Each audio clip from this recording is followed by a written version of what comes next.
Welcome to Storytime Haven. Tonight we delve into Foursquare Jane by Edgar Wallace. In this riveting tale, Jane emerges as a woman of unwavering strength and determination.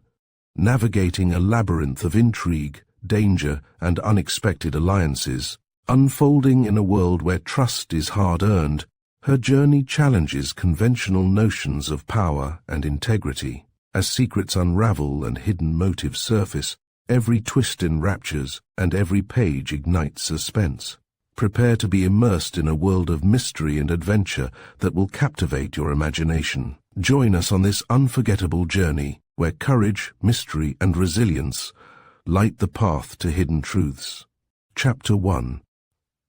Mr. Joe Lewinstein slouched to one of the long windows which gave light to his magnificent drawing room and stared gloomily across the lawn. The beds of geraniums and lobelias were half obscured by a driving mist of rain, and the well-kept lawns that were the pride of his many gardeners were sodden and in places under water. "Of course it had to rain today," he said bitterly. His large and comfortable wife looked up over her glasses. "Why, Joe," she said, "what's the good of grousing? They haven't come down for an alfresco fete. They've come down for the dance and the shooting, and anything else they can get out of us." "Oh, shut up, Miriam," said Mr. Lewinstein irritably. "What does it matter what they're coming for? It's what I want them for myself. You don't suppose I've risen from what I was to my present position without learning anything, do you?"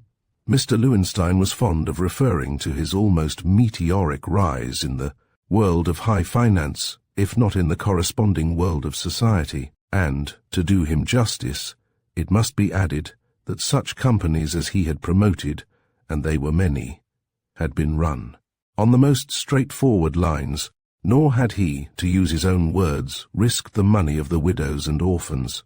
At least, not unnecessarily. "It's knowing the right kind of people," he continued, "and doing them the right kind of turns that counts. It's easier to make your second million than your first, and I'm going to make it, Miriam," he added, with grim determination. "I'm going to make it, and I'm not sticking at a few thousands in the way of expenses." A housewifely fear lest their entertainment that night was going to cost them. Thousands floated through Mrs. Lewinstein's mind, but she said nothing. "I'll bet they've never seen a ball like ours is tonight," her husband continued with satisfaction, as he turned his back on the window and came slowly towards his partner. "And the company will be worth it, Miriam, you believe me. Everybody who's anybody in the city is coming. There'll be more jewels here tonight than even I could buy." His wife put down her paper with an impatient gesture. "That's what I'm thinking about," she said. "I hope you know what you're doing. It's a big responsibility." "What do you mean by responsibility?" asked Joe Lewinstein. "All this loose money lying about," said his wife. "Don't you read the paper? Don't any of your friends tell you?" Mr. Lewinstein burst into a peal of husky laughter. "Oh, I know what's biting you," he said. "You're thinking of Foursquare Jane." "Foursquare Jane," said the acid Mrs. Lewinstein. "I'd give her Foursquare Jane if I had her in this house." "She's no common burglar," said Mr. Lewinstein, shaking his head. Whether in admonition or admiration, it was difficult to say. My friend, Lord Belchester, told me it was an absolute mystery how his wife lost those emeralds of hers. He was very worried about it, was Belchester. He took about half the money he made out of Consolidated Grains to buy those emeralds, and they were lost about a month after he bought them. He thinks that the thief was one of his guests. "Why do they call her Foursquare Jane?" asked Mrs. Lewinstein curiously. Her husband shrugged his shoulders. "She always leaves a certain mark behind her, a sort of printed label with 4 squares, and the letter J in the middle," he said. "It was the police who called her Jane, and somehow the name has stuck." His wife picked up the paper and put it down again, looking thoughtfully into the fire. "And you're bringing all these people down here to stop the night, and you're talking about them being loaded up with jewelry. You've got a nerve, Joe." Mr. Lewinstein chuckled. "I've got a detective too," he said. "I've asked Ross, who has the biggest private detective agency in London, to send me his best woman." "Goodness gracious," said the dismayed Mrs. Lowenstein. "You're not having a woman here?" "Yes, I am. She's a lady. Apparently one of the best girls Ross has got. He told me that in cases like this, it's much less noticeable to have a lady detective among the guests than a man. I told her to be here at 7. Undoubtedly, the Lowensteins' house party was the most impressive affair that the county had seen. His guests were to arrive by a special train from London and were to be met at the station by a small fleet of motor cars, which he had pressed to his service from all available sources. His own car was waiting at the door, ready to take him to the station to meet his special, when a servant brought him a card. "Miss Caroline Smith," he read. On the corner was the name of the Ross Detective Agency. "Tell the young lady I'll see her in the library." He found her waiting for him, a personable, pretty girl, with remarkably shrewd and clever eyes that beamed behind rimless glasses, and a veil. She met him with an elusive smile that came and went like sunshine on a wintry day. "So you're a lady detective, eh?" said Lowenstein with ponderous good humor. "You look young." "Why, yes," said the girl. "Even way home, where youth isn't any handicap, I'm looked upon as being a trifle under the limit." "Oh, you're from America, are you?" said Mr. Lowenstein, interested. The girl nodded. "This is my first work in England, and naturally I am rather nervous." She had a pleasant voice, a soft drawl, which suggested to Mr. Lowenstein, who had spent some years on the other side, that she came from one of the southern states. "Well, I suppose you pretty well know your duties in the game to suppress this four-square woman." She nodded. "That may be a pretty tough proposition. You'll give me leave to go where I like, and do practically what I like, won't you? That is essential." "Certainly," said Mr. Lowenstein. "You will dine with us as our guest." "No, that doesn't work," she replied. "The time I ought to be looking round and taking notice, my attention is wholly absorbed by the man who is taking me down to dinner and wants my views on prohibition. So, if you please, I'd like the whole run of your house. I can be your young cousin Miranda from the high mountains of New Jersey." "What about your servants?" "I can trust them with my life," said Mr. Lowenstein. She looked at him with a half-twinkle in her eyes. "Can you tell me anything about this she-Raffles?" she asked. "Nothing," said her host, "except that she is one of these society swells, who frequent such parties as I am giving tonight. There will be a lot of ladies here, some of the best in the land. That is what makes it so difficult. As likely as not she will be one of them." "Would you trust them all with your life?" she asked mischievously, and then going on, "I think I know your four-square woman. Mind," she raised her hand, "I'm not going to say that I shall discover her here." "I hope to goodness you don't," said Joe heartily. "Or if I do find her, I'm going to denounce her. Perhaps you can tell me something else about her." Mr. Lowenstein shook his head. "The only thing I know is that when she's made a haul, she usually leaves behind a mark." "That I know," said the girl, nodding. "She does that in order that suspicion shall not fall upon the servants." The girl thought a moment, tapping her teeth with a pencil. Then she said, "Whatever I do, Mr. Lowenstein, you must not regard as remarkable. I have set my mind on capturing Foursquare Jane, and starting my career in England, with a big flourish of silver trumpets." She smiled so charmingly that Mrs. Lowenstein in the doorway raised her eyebrows. "It is time you were going, Joseph," she said severely. "What am I to do with this young woman?" "Let somebody show her her room," said the temporarily flustered Mr. Lowenstein, and hurried out to the waiting car. Mrs. Lowenstein rang the bell. She had no interest in detectives, especially pretty detectives of 23. Adchester Manor House was a large establishment, but it was packed to its utmost capacity to accommodate the guests who arrived that night. All Mrs.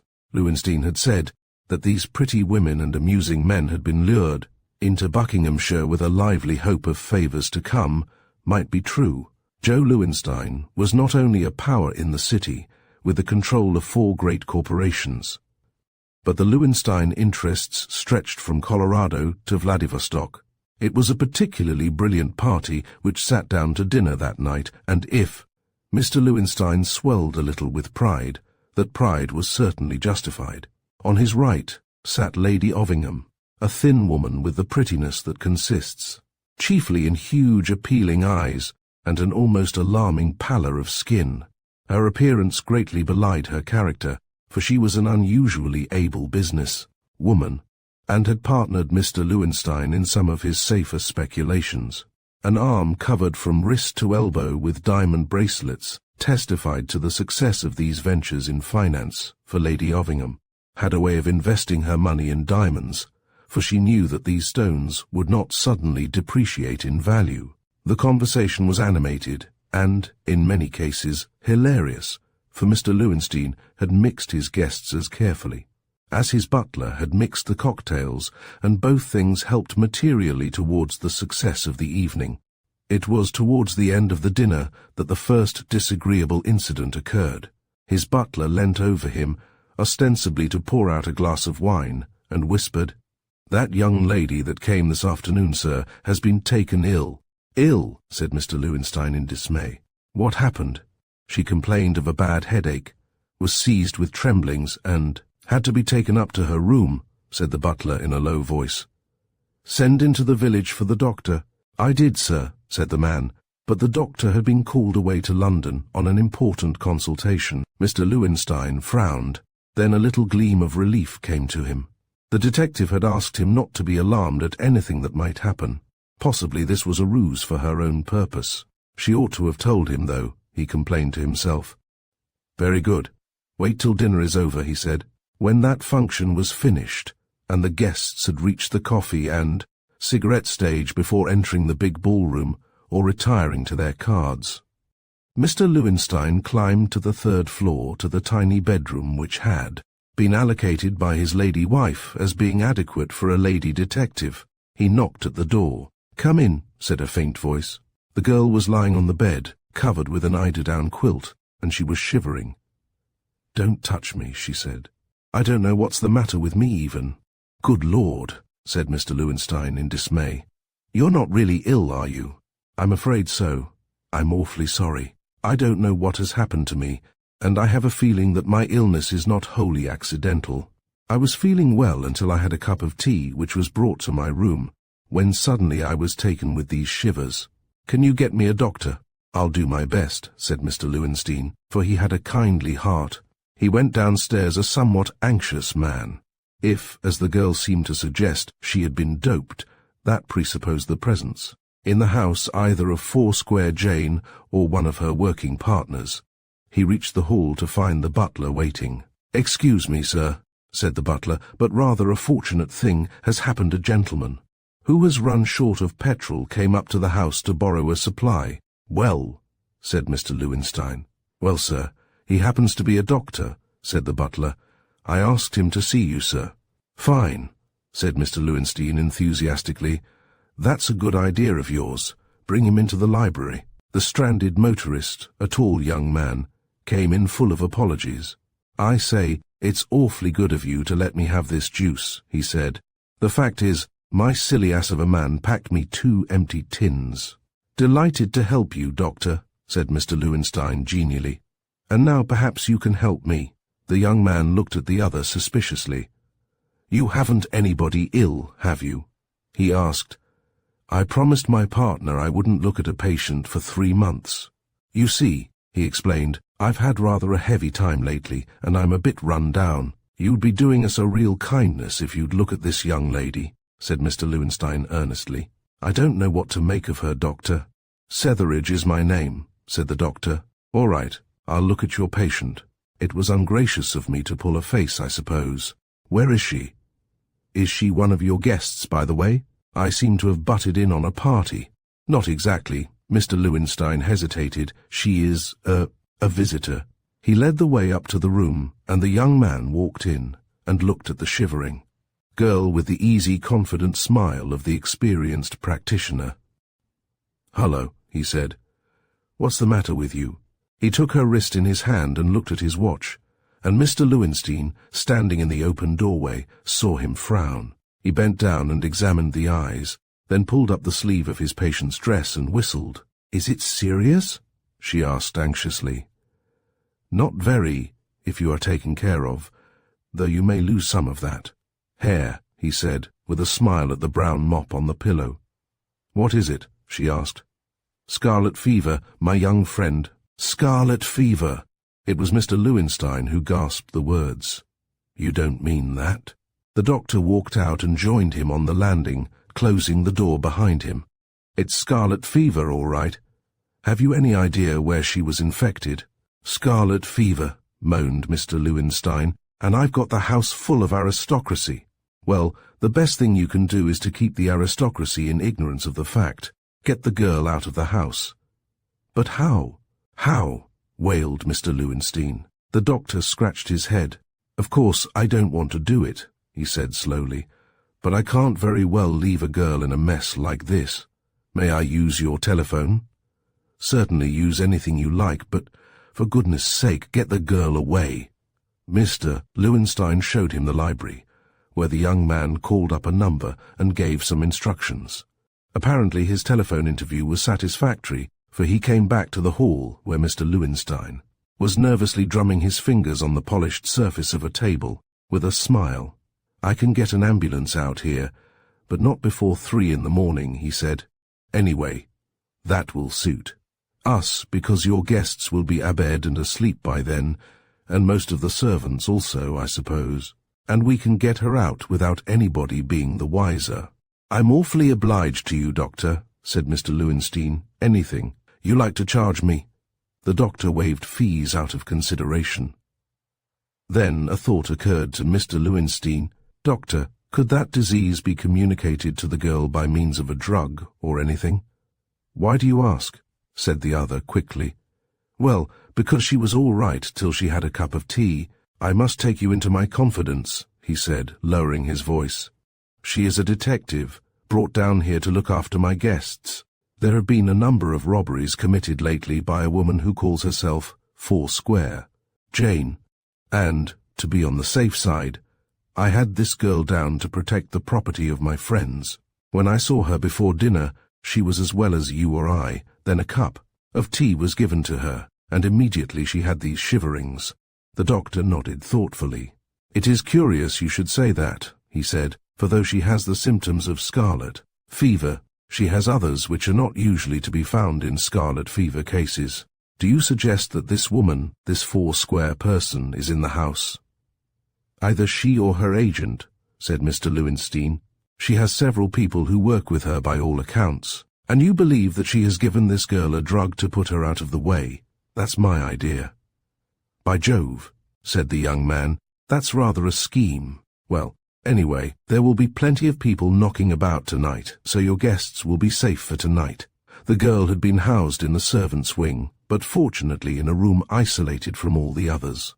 Mr. Lowenstein made several trips upstairs during the course of the evening, saw through the open door the doctor sitting by the side of the bed, and was content. His guests retired towards 1 o'clock, and the agitated Mrs. Lowenstein, to whom the news of the catastrophe had been imparted, having been successfully induced to go to bed, Mr. Lowenstein breathed more freely.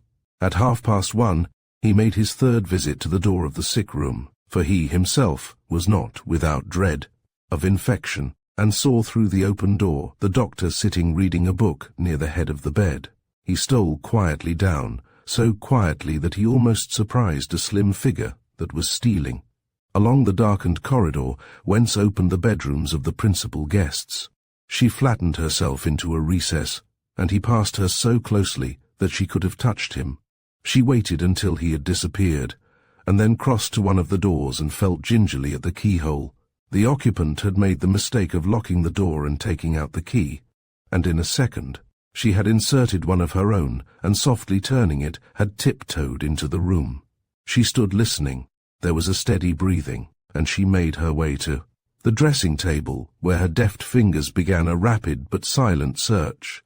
Presently she found what she wanted, a smooth leather case, and shook it gently. She was not a minute in the room before she was out again, closing the door softly behind her. She had half opened the next door before she saw that there was a light in the room, and she stood motionless in the shadow of the doorway. On the far side of the bed, the little table lamp was still burning, and it would, she reflected, have helped her a great deal. If only she could have been sure that the person who was lying among the frilled pillows of the bed was really asleep. She waited rigid, and with all her senses alert for 5 minutes, till the sound of regular breathing from the bed reassured her. Then she slipped forward to the dressing table. Here, her task was easy. No less than a dozen little velvet and leather cases lay strewn on the silk cover. She opened them noiselessly one by one, and put their glittering contents into her pocket, leaving the cases as they had been. As she was handling the last of the jewels, a thought struck her, and she peered more closely at the sleeping figure. A thin, pretty woman it seemed in the half-light. So this was the businesslike Lady Offingham. She left the room as noiselessly as she had entered it, and more quickly, and tried the next door in the passage. This one had not been locked. It was Mrs. Lowenstein's own room, but she was not sleeping quietly. The door had been left open for her lord, who had made a promise to see his wife to make arrangements for the morrow. This promise he had quite forgotten in his perturbation. There was a little safe let into the wall, and the keys were hanging in the lock for Mr. Lowenstein, who, being a prudent, careful man, was in the habit of depositing his diamond studs every night. The girl's fingers went into the interior of the safe, and presently she found what she wanted. Mrs. Lowenstein stopped breathing heavily, grunted, and turned, and the girl stood stock still. Presently the snoring recommenced, and she stole out into the corridor. As she closed each door, she stopped only long enough to press a small label against the surface of the handle before she passed on to the next room. Downstairs in the library, Mr. Lowenstein heard the soft purr of a motor car and rose with a sigh of relief. Only his butler had been let into the secret, and that sleepy retainer who was dozing. In one of the hall chairs, heard the sound with as great relief as his employer. He opened the big front door. Outside was a motor ambulance from which 2 men had descended. They pulled out a stretcher and a bundle of blankets, and made their way into the hall. "I will show you the way," said Mr. Lowenstein. "You will make as little noise as possible, please." He led the procession up the carpeted stairs, and came at last to the girl's room. "Oh, here you are," said the doctor, yawning. "Set the stretcher by the side of the bed." "You had better stand away some distance, Mr. Lowenstein," he said, and that gentleman obeyed with alacrity. Presently the door opened, and the stretcher came out, bearing the blanket-enveloped figure of the girl, her face just visible, and she favoured Mr. Lowenstein with a pathetic smile as she passed. The stairs were negotiated without any difficulty by the attendants, and carefully the stretcher was pushed into the interior of the ambulance. "That's all right," said the doctor. "If I were you, I would have that bedroom locked up and fumigated tomorrow." "I'm awfully obliged to you, doctor. If you will give me your address, I would like to send you a cheque." "Oh, rubbish," said the other cheerfully. "I am only too happy to serve you. I will go into the village to pick up my car and get back to town myself." "Where will you take this young woman?" asked Mr. Lowenstein. "To the County Fever Hospital," replied the other carelessly. "That's where you're taking her, isn't it?" "Yes, sir," said one of the attendants. Mr. Lowenstein waited on the steps until the red lights of the car had disappeared, then stepped inside with the sense of having managed a very difficult situation rather well. "That will do for the night," he said to the butler. "Thank you for waiting up." He found himself walking, with a little smile on his lips, along the corridor to his own room. As he was passing his wife's door, he stumbled over something. Stooping, he picked up a case. There was an electric switch close by, and he flooded the corridor with light. "Jumping Moses!" he gasped, for the thing he held in his hand was his wife's jewel case. He made a run for her door, and was just gripping the handle, when the label there caught his eye, and he stared in hopeless bewilderment at the sign of Foursquare Jane. An ambulance stopped at a crossroad, where a big car was waiting, and the patient, who had long since thrown off her blankets, came out. She pulled after her a heavy bag, which one of the 2 attendants lifted for her and placed in the car. The doctor was sitting at the wheel. "I was afraid I was going to keep you waiting," he said. "I only just got here in time." He turned to the attendant. "I shall see you tomorrow, Jack." "Yes, doctor," replied the other. He touched his hat to Foursquare Jane and walked back to the ambulance, waiting only to change the number plates before he drove away in the opposite direction to London. "Are you ready?" asked the doctor. "Quite ready," said the girl, dropping in by his side. "You were late, Jim. I nearly pulled a real fit when I heard they'd sent for the local sawbones." "You needn't have worried," said the man at the wheel, as he started the car forward. "I got a pal to wire calling him to London. Did you get the stuff?" "Yards of it," said Foursquare Jane laconically. "There will be some sad hearts in Lowenstein's house tomorrow." He smiled. "By the way," she said, "that lady Detective Ross sent. How far did she get?"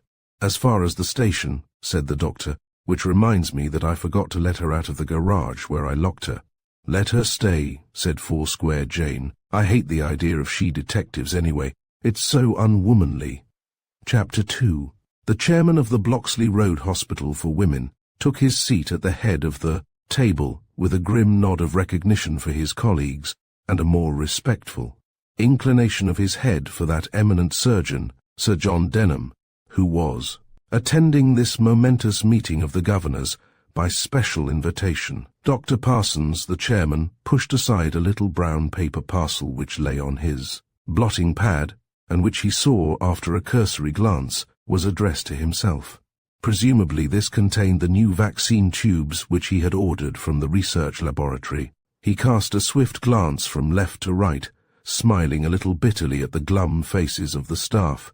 "Well, gentlemen," he said, "Bloxley Road Hospital looks like closing." "Is it as bad as that, sir?" asked one of the surgeons with a troubled face, and Dr. Parsons nodded. "I suppose you didn't have any luck, Sir John?" Sir John Denham shook his head. "I have been to everybody in London who is likely to help. It is little short of a crime that the hospital should have to close down. And that's just how it stands, doesn't it, Parsons?" The doctor nodded his head. "I've already shut 2 wards out of 4, he said. "We ourselves have had no salaries for a fortnight, but that, of course, does not matter. And the devil of it is that women are clamouring to get into this hospital. I've got a waiting list of nearly 80. Sir John nodded gravely. "It's a terrible state of affairs," he said. "Do you know Lowenstein?" "Slightly," said the doctor with a faint smile. "I know him well enough to cadge from him, but it was no go. Mr. Lowenstein would get no credit from having his name on our subscription list, and he is rather out for credit. As a matter of fact, he did subscribe once before.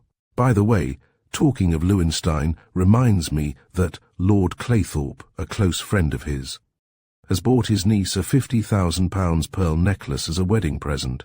It was in all the morning papers." "I saw it," said Sir John. "Really, I sometimes feel that I would like to turn burglar," said the exasperated chairman, "and join the gang of that. What do you call the lady? The person who stole that Venetian armlet that is being advertised for so industriously. She went down in the guise of a detective to Lowenstein's house.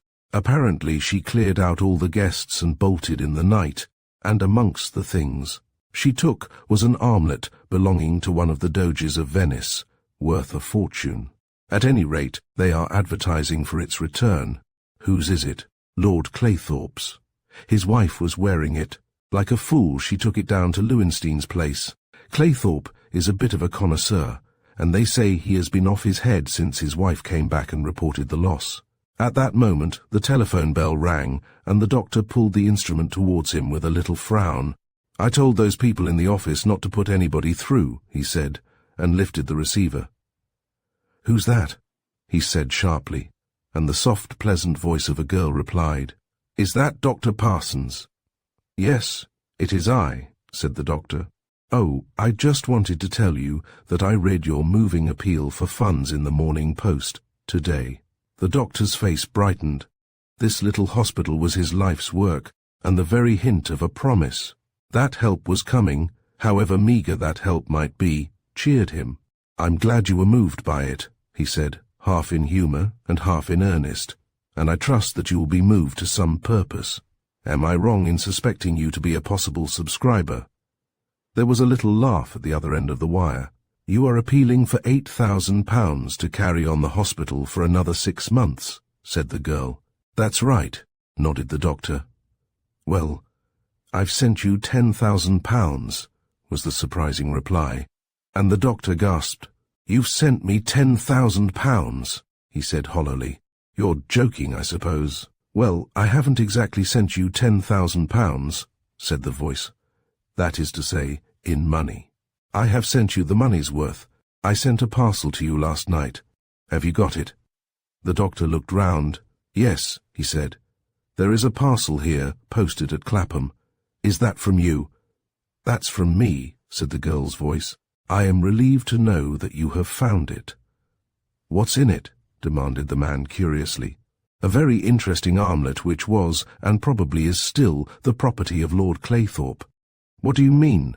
asked the doctor sharply. "It is the armlet I stole from him," said the voice, "and there is a reward of £10,000 for its return. I want you to return it, and apply the money to your hospital." "To whom am I speaking?" asked Dr. Parsons huskily. "To Foursquare Jane," was the reply, and there was a click. As the receiver was hung up, with trembling fingers, the doctor tore the tape which bound the little parcel, pulled the brown paper cover aside, disclosing a small wooden box with a sliding lid. This he pushed back, and there, in its bed of cotton wool, glittered and flashed the famous Venetian armlet. It was a 9 days' wonder. The daily press, which for the past weeks had had to satisfy itself with extravagant weather reports and uninteresting divorce cases, fell upon this latest sensation with enthusiasm, and there was not a Sunday paper in the country that did not feature it in the largest of black type, for it was the greatest story that had been printed for years. The securing of the reward was not to be so simple a matter as the press and Dr. Parsons imagined. A telephone message had acquainted Lord Claythorpe with the recovery of his jewel, and the doctor himself carried it to Belgrave Square. Lord Claythorpe was a thin little man, bald of head and yellow of face. He suffered from some sort of chronic jaundice, which not only tinged his skin, but gave a certain yellowy hue to his temper. He received the doctor in his beautiful library, one wall of which, as Dr. Parsons noticed, was covered with the doors of small safes which had been let into the wall itself, for Lord Claythorpe was a great connoisseur of precious stones, and argued that it was just as absurd to keep your gems all behind one door as it was to keep all your eggs in one basket. "Yes, yes," he said a little testily. "That is the jewel. I wouldn't have lost it for anything. If her ladyship hadn't taken it down with her, I shouldn't have had all this bother and worry. This is one of the rarest ornaments in the kingdom." He descanted upon the peculiar artistic value and historical interest of this precious armlet for the greater part of a quarter of an hour, during which time Dr. Parsons shifted uneasily from foot to foot, for no mention of the reward had been made. At last Parsons managed to murmur a hint. Reward, said his lordship uncomfortably. There was some talk of a reward, but surely, Dr. Parsons, you do not intend to benefit your, charitable institution at the expense of a law-abiding citizen, or, might I say, receive a subscription at the hands of a malicious and wicked criminal. I am wholly uninterested in the moral character of any person who donates money to my hospital, said Parsons boldly. The only thing that troubles me is the lack of funds. Perhaps, said his lordship hopefully, if I put my name down as an annual subscriber for— The doctor waited. Say 10 guineas a year, suggested Lord Claythorpe. You offered a £10,000 reward, said the doctor, his anger rising. Either your lordship is going to pay that reward, or you are not. If you refuse to pay, I shall go to the press and tell them. The reward was for the conviction of the thief, said his lordship in triumph. You don't deny that. Now, you haven't brought the thief along to be convicted. It was for any information that would lead to the recovery of the jewel, said the angry doctor. And that is what I have brought you. Not only information, but the jewel itself. There was some talk of conviction, but that, I am informed, is the usual thing to put into an advertisement of this character. For half an hour they haggled, and the doctor was in despair. He knew that it might mean ruin to take this curmudgeon into court, and so, after a painful argument, he accepted, with a sense of despair, the £4,000 which Lord Claythorpe most reluctantly paid. That night his lordship gave a dinner party in honour of his niece, whose wedding was to take place 2 days later. Only one person spoke at that dinner party, and that person was Lord Claythorpe. For not only had he to tell his guests what were his sensations when he learnt the jewel was lost, but he had to describe vividly and graphically his emotions on its restoration. But the choicest morsel he retained to the last. This doctor fellow wanted £10,000. The impertinence of it. I knew very well I was offering too large a reward, and I told those police people so. Of course, the armlet is worth 3 times that amount, but that is nothing to do with it. But I beat him down. I beat him down. So I saw, said the easygoing Mr. Lowenstein. So you saw, said Lord Claythorpe suspiciously. Where did you see it? I thought nobody knew but myself. Has that infernal doctor been talking? I expect so, said Lowenstein. I read it in the evening papers tonight. They've got quite a story about it. I'm afraid it's not going to do you any good, Claythorpe, if Jane hears about it. Jane, scoffed his lordship. What the deuce do I care for Jane? Lowenstein nodded, and catching his wife's eyes, smiled.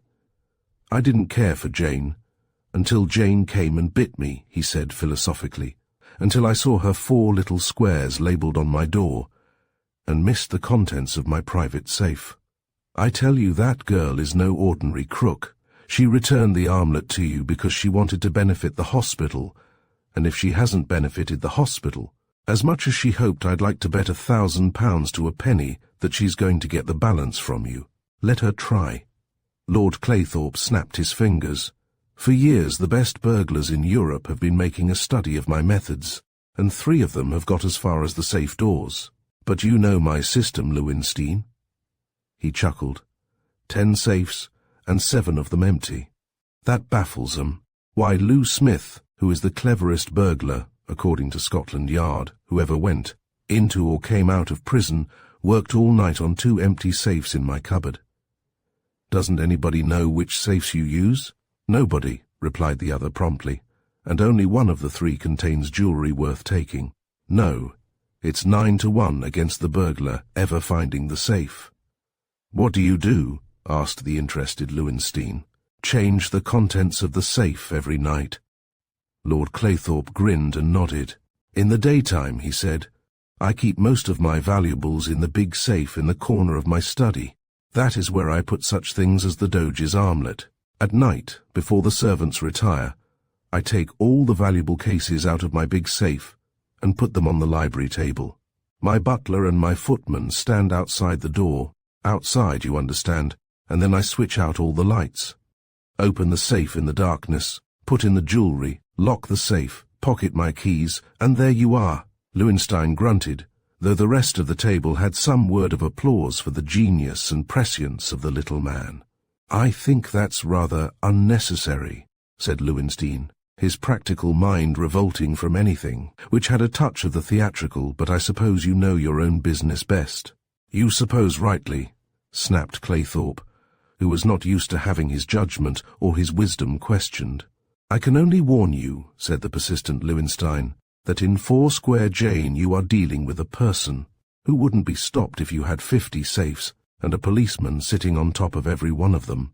Foursquare Jane, scoffed his lordship. Don't worry about her. I have a detective here. Mr. Lowenstein laughed a bitter little laugh. So had I, he said shortly. A female detective, may I ask? Of course not. I've got the best man from Scotland Yard, said Lord Claythorpe. What I should like to know is this, said the other, lowering his voice. Have you any kind of suspicious woman in the house? What do you mean, sir? Demanded Lord Claythorpe, bridling. Can you account for all your lady guests? There are a dozen here tonight. Do you know them all? Every one of them, said his lordship promptly. Of course, I wouldn't have strangers in the house at this moment. I have dear Joyce's wedding presents. That's what I'm thinking about, said Mr. Lowenstein. Would you mind if I had a little look round myself? There was a sneer on Lord Claythorpe's thin lips. Turning detective, Joe? He asked. Something like that, said Lowenstein. I've been bitten myself, and I know just where it hurts. Lowenstein was given the run of the big house in Belgrave Square, and that evening he made one or two important discoveries. The first was that the best detective from Scotland Yard was a private detective, and although not a headquarters officer, still a man of unquestionable honesty and experience who had been employed by his lordship before. "It's not much of a job," admitted the detective. "I have to sit with my back to the door of his study all night long. His lordship doesn't like anybody in the study itself." "What's that?" he asked suddenly. They were standing within half a dozen paces of the library door, and the detective's sensitive ears had caught a sound. "I heard nothing," said Lowenstein. "I swear I heard a sound inside that room. Do you mind staying here while I go for his lordship?" "Why don't you go in?" asked the other. "Because his lordship keeps the library door locked," grinned the detective. "I won't keep you waiting long, sir. He found Lord Claythorpe playing bridge, and brought that nobleman along, an agitated and alarmed figure." With shaking hands, he inserted the key in the lock of the heavy door and swung it open. "You go in first, officer," he said nervously. "You'll find the switch on the right-hand side." The room was flooded with light, but it was empty. At one end of the apartment was a long window, heavily barred. The blind was drawn, and this the detective pulled up, only to discover that the window was closed and had apparently not been opened. "That's rum," he said. "It was the noise of a blind I heard." "The wind?" suggested Lowenstein. "It couldn't have been the wind, sir. The windows are hermetically closed." "Well, nobody could get in that window anyway, through the bars," said his lordship. But the detective shook his head. "An ordinary man couldn't, sir. I'm not so sure that a young girl couldn't slip through there as easily as you slipped through the door." "Bah!" said his lordship. "You're nervous. Just take a look round, my good fellow." There were no cupboards, and practically no places where anybody could hide, so the examination of the room was of a perfunctory character. "Are you satisfied?" asked his lordship. "Perfectly," said the detective, and they went out, closing the door which Lord Claythorpe locked behind them. By 11:30 the guests had departed, all except Lowenstein, who was hoping that he would be admitted to the curious ceremonial which Claythorpe had described. But in this he was disappointed. His lordship entered the library alone, locked the door behind him, and switched out the lights, lest any prying eyes should see where he deposited the jewel cases he took from the great safe in the corner of the room. Presently they heard the soft thud of closing doors, and he emerged. "That's all right," he said with satisfaction, as he pocketed the keys. "Now come along and have a drink before you go. You'll stay here, Johnson, won't you?" he said to the private detective. "Yes, my lord," said the man. On the way to the smoking room where drinks had been served, Lord Claythorpe explained that he did not rely entirely upon the detective agency, that he had indeed notified Scotland Yard. "The house is being watched, or will be watched, night and day until after the wedding," he said. "I think you're wise," responded Mr. Lowenstein. He tossed down a stiff whiskey and soda, and, accompanied by his host, went into the hall where he was helped on with his coat. He was on the point of saying good night when there was a thunderous knock at the front door, and the butler opened it. Two men stood on the doorstep, gripping between them a frail and slender figure. "It's all right, sir," said one, with a note of exultation. "We've got her. Can we come in?" "Got her," gasped his lordship. "Who is it?" And yet there was no need for him to ask. The prisoner was a girl dressed from head to foot in black. A heavy veil covered her face, being secured apparently under the tightly fitting little felt hat on her head. "Caught her under your library window," said one of the men with satisfaction. And there was a grunt from Johnson, the private detective. "Who are you?" asked his lordship. "Sergeant Felton, from Scotland Yard, sir." "Are you Lord Claythorpe?" "Yes," said his lordship. "We've been watching the house," said the man, "and we saw her dodging down the side passage which leads to your stables. Now then, young woman, let's have a look at your face."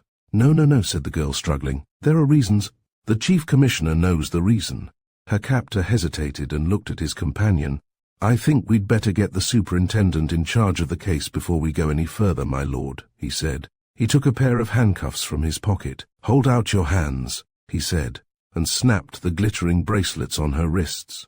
"Have you got a strong room, my lord, where I can keep her till the superintendent comes?" "In my library," said his lordship. "Has it got a good door?" Lord Claythorpe smiled. He himself unlocked the library door and switched on the lights, and the girl was pushed into the room and onto a chair. The detective took a strap from his pocket and secured her ankles together. "I'm not taking any risks with you, my lady," he said. "I don't know who you are, but I shall know in a very short time. Now I want to telephone. Have you a telephone here? There is one in the hall." The detective looked at the girl and scratched his chin. "I don't like leaving her alone, Robinson. You had better stay with her. Remember, you're not to take your eyes off her, see?" They went out together, his lordship closing and locking the door behind them, whilst the man went in search of a telephone number. "By the way, you can hear my man if he shouts, can't you?"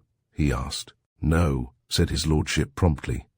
"You can hear nothing through that door, but surely your man is capable of looking after a girl." Lowenstein, a silent spectator of these happenings, smiled. He had no illusions as to the resources of that girl, and was anxious to see the end of this adventure. In the meantime, behind the locked doors of the library, the girl held out her hands, and the detective with her unlocked the handcuffs. She bent and loosened the strap, then moved quickly to the wall where the 10 safes were embedded. Each she examined quickly. "These are the 3, Jimmy," she said, and her companion nodded. "I won't ask you how you know," he said admiringly. "It was easy," she said. "As soon as I got in here, I gummed some thin black silk over the edges of each door. These 3 have been broken, so these 3 safes have been opened. We'll take a chance on this one. Give me the key." The detective opened a little leather case which he had taken from his pocket and revealed some queerly shaped instruments. 3 times the girl tried, each time withdrawing the tool from the keyhole to readjust the mechanism of her skeleton key, and at the 3rd time the lock snapped back and the door swung open. "Got it first time," she said in triumph. She pulled out a case, opened it, and took one fleeting look, then thrust the jewel case into a long pocket on one side of her dress. In 20 seconds the safe was emptied, and the girl nodded to her companion. "Get the window open. Put the light out first. You'll find it a squeeze, Jimmy. It's easy enough for me." Outside, the detective sergeant was having trouble with the phone. He put it down and turned despairingly to his lordship. "If you don't mind, sir, I'll run down to Scotland Yard. I've got a motor bicycle waiting. I don't seem able to get into touch with the superintendent. Perhaps you wouldn't mind going into the room and keeping my man company for a little while." "Surely," said his lordship indignantly, "your man is perfectly capable of carrying out his instructions without my assistance. I am scarcely accustomed." He paused for breath. "Very good, sir," said the sergeant respectfully. A little later, they heard the pop-pop of his motor bicycle as it left. "We had better do what the sergeant suggests," said Lowenstein. "We can't do any harm by going in, at any rate."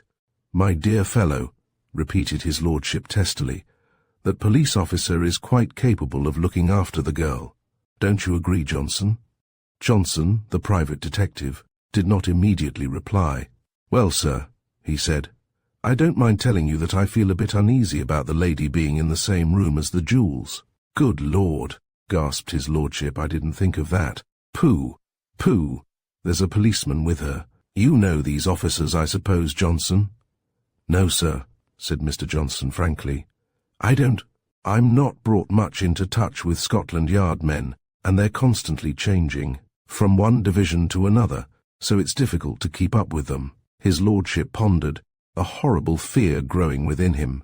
"Yes, perhaps you're right, Lowenstein," he said. "We'll go in." He put the key in the door and turned it. The room was in darkness. "Are you there?" squeaked his lordship in such a tone of consternation that Lowenstein could have laughed. There was a click, and the lights went on, but the room was empty. Lord Claythorpe's first glance was to the safes. Apparently they were closed, but on 3 of them was a square label, and Lowenstein was the first to see and understand the significance of that sign. "What is it? What is it?" said Lord Claythorpe in a shrill tremolo, pointing with shaking fingers to the labels. "The visiting card of Foursquare Jane," said Lowenstein. Chapter 3. Chief Superintendent Dawes of Scotland Yard was a comparatively young man, considering the important position he held. It was the boast of his department. Peter himself did very little talking about his achievements. That never once, after he had picked up a trail, was Peter ever baffled.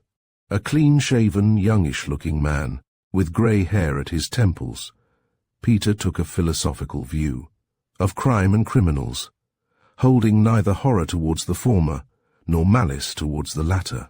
If he had a passion at all, it was for the crime which contained within itself a problem. Anything out of the ordinary, or anything bizarre, fascinated him, and it was one of the main regrets of his life that it had never once fallen to his lot to conduct an investigation into the many Foursquare mysteries which came to the Metropolitan Police. It was after the affair at Lord Claythorpe's that Peter Dawes was turned loose to discover and apprehend this girl criminal, and he welcomed the opportunity to take charge of a case which had always interested him.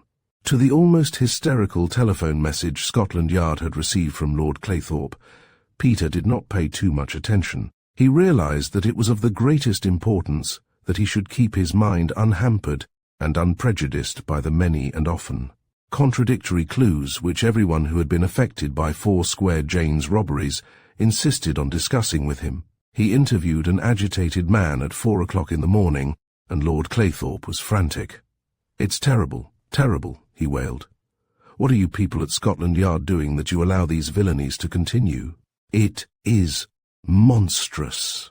Peter Dawes, who was not unused to outbursts on the part of the victimized, listened to the squeal with equanimity. "As I understand it, this woman came here with 2 men who pretended to have her in custody. 2 detectives," moaned his lordship. "If they called themselves detectives, then you were deceived," said Peter with a smile. "They persuaded you to allow the prisoner and one of her captors to spend 10 minutes in the library where your jewels are kept. Now tell me, when the crime occurred, had your guests left?" Lord Claythorpe nodded wearily. "They had all gone," he said, "except my friend Lowenstein." Peter made an examination of the room, and a gleam of interest came into his eyes when he saw the curious labels. He examined the floor and the window bars, and made as careful a search of the floor as possible. "I can't do much at this hour," he said. "At daylight I will come back and have a good look through this room. Don't allow anybody in to dust or to sweep it." He returned at 9 o'clock, and to his surprise Lord Claythorpe, whom he had expected would be in bed and asleep, was waiting for him in the library, and wearing a dressing gown over his pyjamas. "Look at this," exclaimed the old man, and waved a letter wildly. Dawes took the document and read, "You are very mean, old man. When you lost your Venetian armlet, you offered a reward of £10,000. I sent that armlet to a hospital greatly in need of funds, and the doctor, who presented my gift to the hospital, was entitled to the full reward. I have taken your pearls because you swindled the hospital out of £6,000. This time you will not get your property back." There was no signature, but the familiar mark, roughly drawn, the 4 squares and the centred J. "This was written on a yost," said Peter Dawes, looking at the document critically. "The paper is the common stuff you buy in penny packages. So is the envelope. How did it come?" "It came by district messenger," said Lord Claythorpe. "Now what do you think, officer? Is there any chance of my getting those pearls back?" "There is a chance, but it is a pretty faint one," said Peter. He went back to Scotland Yard and reported to his chief. "So far as I can understand, the operations of this woman began about 12 months ago.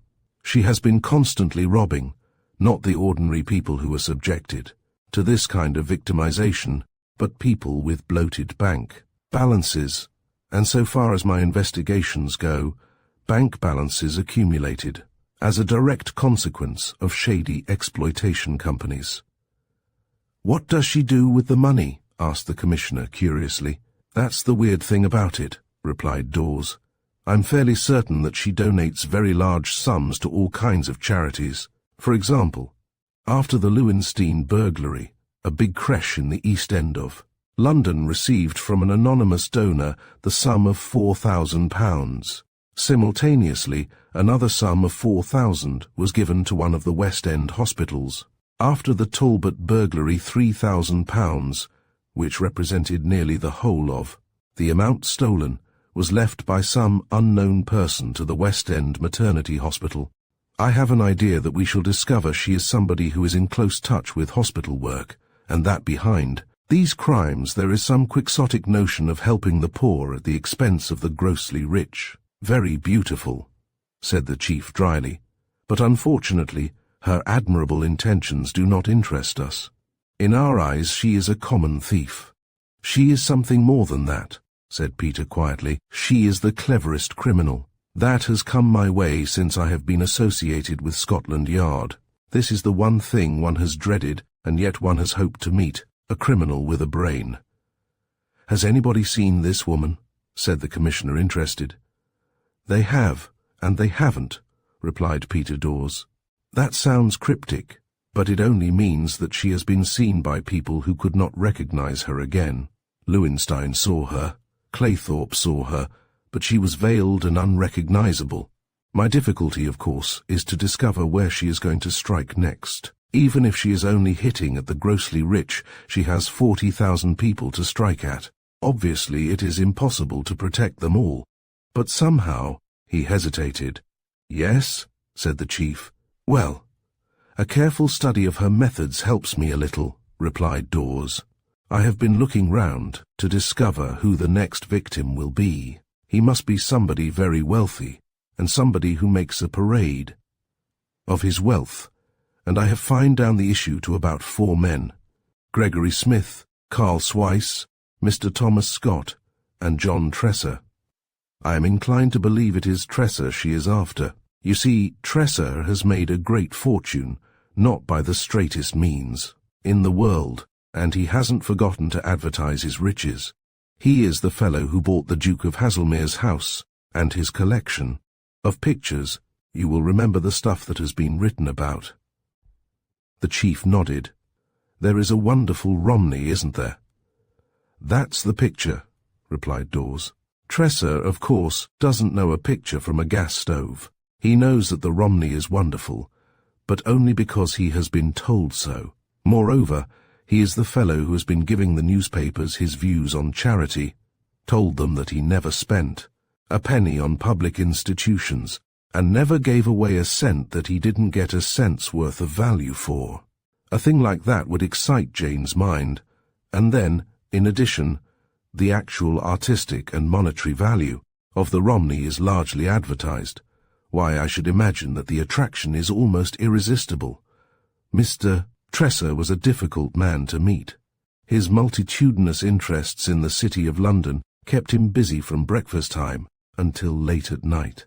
When at last Peter ran him down in a private dining room at the Ritz-Carlton, he found the multi-millionaire a stout, red-haired man with a long, clean-shaven upper lip and a cold blue eye. The magic of Peter Dawes's card secured him an interview. Sit down, said Mr. Tresser hurriedly. What's the trouble, hey? Peter explained his errand, and the other listened with interest, as to a business proposition. I've heard all about that, Jane, said Mr. Tresser cheerfully, but she's not going to get anything from me. You can take my word. As to the Romney, is that how you pronounce it? Well, as to that picture, don't worry, but I understand you are giving permission to the public to inspect your collection. That's right, said Mr. Tresser, but everybody who sees them must sign a visitor's book, and the pictures are guarded. Where do you keep the Romney at night, still hanging? Asked Peter, and Mr. Tresser laughed. Do you think I'm a fool? He said. No, it goes into my strong room. The Duke had a wonderful strong room, which will take a bit of opening. Peter Dawes did not share the other's confidence in the efficacy of bolts and bars.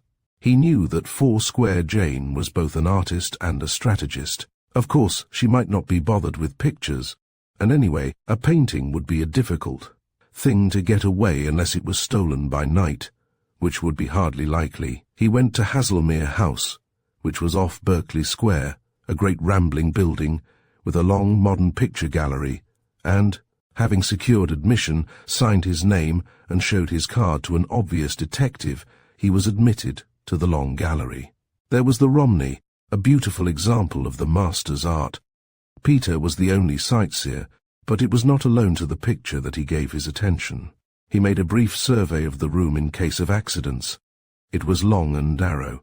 There was only one door, that through which he had come, and the windows at both ends were not only barred, but a close wire netting covered the bars and made entrance and egress impossible by that way.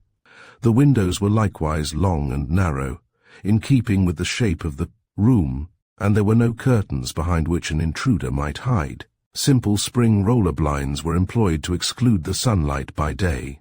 Peter went out, past the men, who scrutinized him closely, and was satisfied that if Foursquare Jane made a raid on Mr. Tresser's pictures, she would have all her work cut out to get away with it. He went back to Scotland Yard, busied himself in his office, and afterwards went out for lunch. He came back to his office at 3 o'clock and had dismissed the matter of Foursquare Jane from his mind when an urgent call came through.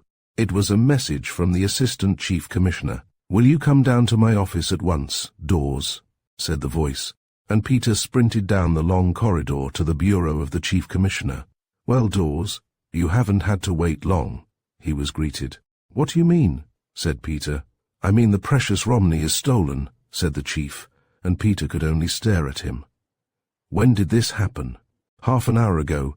You'd better get down to Berkeley Square and make inquiries on the spot." 2 minutes later, Peter's little two-seater was nosing its way through the traffic, and within 10 minutes he was in the hall of the big house, interrogating the agitated attendants. The facts, as he discovered them, were simple. At 2:15, an old man wearing a heavy overcoat and muffled up to the chin came to the house and asked permission to see the portrait gallery. He gave his name as Thomas Smith. He was an authority on Romney and was inclined to be garrulous. He talked to all the attendants and seemed prepared to give a long-winded account of his experience, his artistic training, and the excellence of his quality as an art critic, which meant that he was the type of bore that most attendants have to deal with, and they very gladly cut short his monotonous conversation and showed him the way to the picture gallery. "Was he alone in the room?" asked Peter. "Yes, sir." "And nobody went in with him?" "No, sir." Peter nodded. Of course, the garrulity may have been intentional, and it may have been designed to scare away attendants, but go on. The man went into the room, and was seen standing before the Romney in rapt contemplation. The attendants who saw him swore that at that time the Romney was in its frame. It hung on the level with the eyes, that is to say, the top of the frame was about 7 feet from the floor. Almost immediately after the attendants had looked in, the old man came out, talking to himself about the beauty of the execution. As he left the room and came into the outer lobby, a little girl entered and also asked permission to go into the gallery. She signed her name Ellen Cole in the visitor's book. "What was she like?" said Peter. "Oh, just a child," said the attendant vaguely. "A little girl." Apparently the little girl walked into the saloon as the old man came out. He turned and looked at her, and then went on through the lobby and out through the door. But before he got to the door, he pulled a handkerchief out of his pocket, and with it came about 6 silver coins, which were scattered on the marble floor of the vestibule. The attendants helped him to collect the money. He thanked them, his mind still with the picture apparently, for he was talking to himself all the time, and finally disappeared. He had hardly left the house when the little girl came out and asked, "Which is the Romney picture?" "In the center of the room," they told her, immediately facing the door. "But there's not a picture there," she said. "There's only an empty frame and a funny kind of little black label with 4 squares. The attendants dashed into the room, and sure enough the picture had disappeared. In the space where it had been, or rather on the wall behind the place, was the sign of Foursquare Jane. The attendants apparently did not lose their heads. One went straight to the telephone and called up the nearest police station. The second went on in search of the old man. But all attempts to discover him proved futile. The constable on point duty at the corner of Berkeley Square had seen him get into a taxicab and drive away, but had not troubled to notice the number of the taxicab. "And what happened to the little girl?" asked Peter. "Oh, she just went away," said the attendant. "She was here for some time, and then she went off. Her address was in the visitor's book." "There was no chance of her carrying the picture away." "None whatever," said the attendant emphatically. "She was wearing a short little skirt, and light summery things, and it was impossible to have concealed a big canvas like that." Peter went in to inspect the frame. The picture had been cut flush with the borders. He looked around, making a careful examination of the apartment, but discovered nothing except immediately in front of the picture, a long white pin. It was the sort of pin that bankers use to fasten notes together, and there was no other clue. Mr. Tresser took his loss very calmly until the newspapers came out with details of the theft. It was only then that he seemed impressed by its value, and offered a reward for its recovery.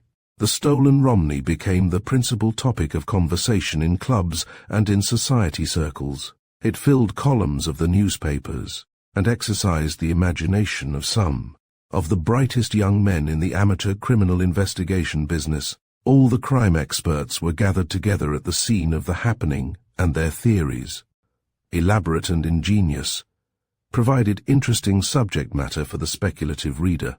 Peter Dawes, armed with the 2 addresses he had taken from the visitor's book, the address of the old man and of the girl, went round that afternoon to make a personal investigation, only to discover that neither the learned Mr. Smith nor the innocent child were known at the addresses they had given.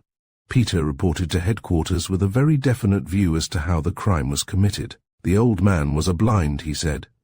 He was sent in to create suspicion and keep the eyes of the attendants upon himself. He purposely bored everybody with his long-winded discourse on art in order to be left alone. He went into the saloon, knowing that his bulky appearance would induce the attendants to keep their eyes on him. Then he came out. The thing was timed beautifully, just as the child came in. That was the lovely plan. The money was dropped to direct all attention on the old man, and at that moment, probably, the picture was cut from its frame, and it was hidden. Where it was hidden, or how the girl got it out, is a mystery. The attendants are most certain that she could not have had it concealed about her, and I have made experiments with a thick canvas cut to the size of the picture, and it certainly does seem that the picture would have so bulged that they could not have failed to have noticed it. But who was the girl? "Foursquare Jane," said Peter promptly. "Impossible." Peter smiled. "It is the easiest thing in the world for a young girl to make herself look younger. Short frocks and hair in plaits, and there you are. Foursquare Jane is something more than clever." "One moment," said the chief. "Could she have handed it through the window to somebody else?" Peter shook his head. "I have thought of that," he said, "but the windows were closed, and there was a wire netting which made that method of disposal impossible. No, by some means or other she got the picture out under the noses of the attendants. Then she came out and announced innocently that she could not find the Romney picture. Naturally there was a wild rush to the saloon. For 3 minutes no notice was being taken of the child. Do you think one of the attendants was in collusion?" "That is also possible," said Peter, "but every man has a record of good, steady service.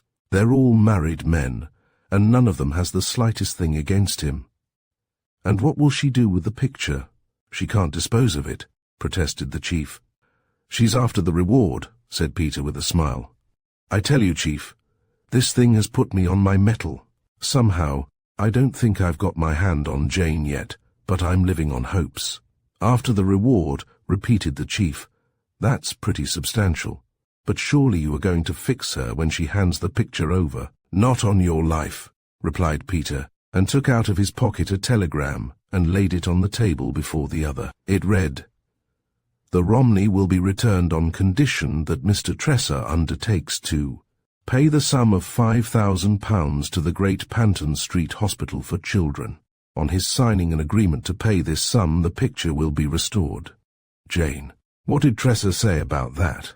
"Tresser agrees," answered Peter, and has sent a note to the secretary of the Great Panton Street Hospital to that effect.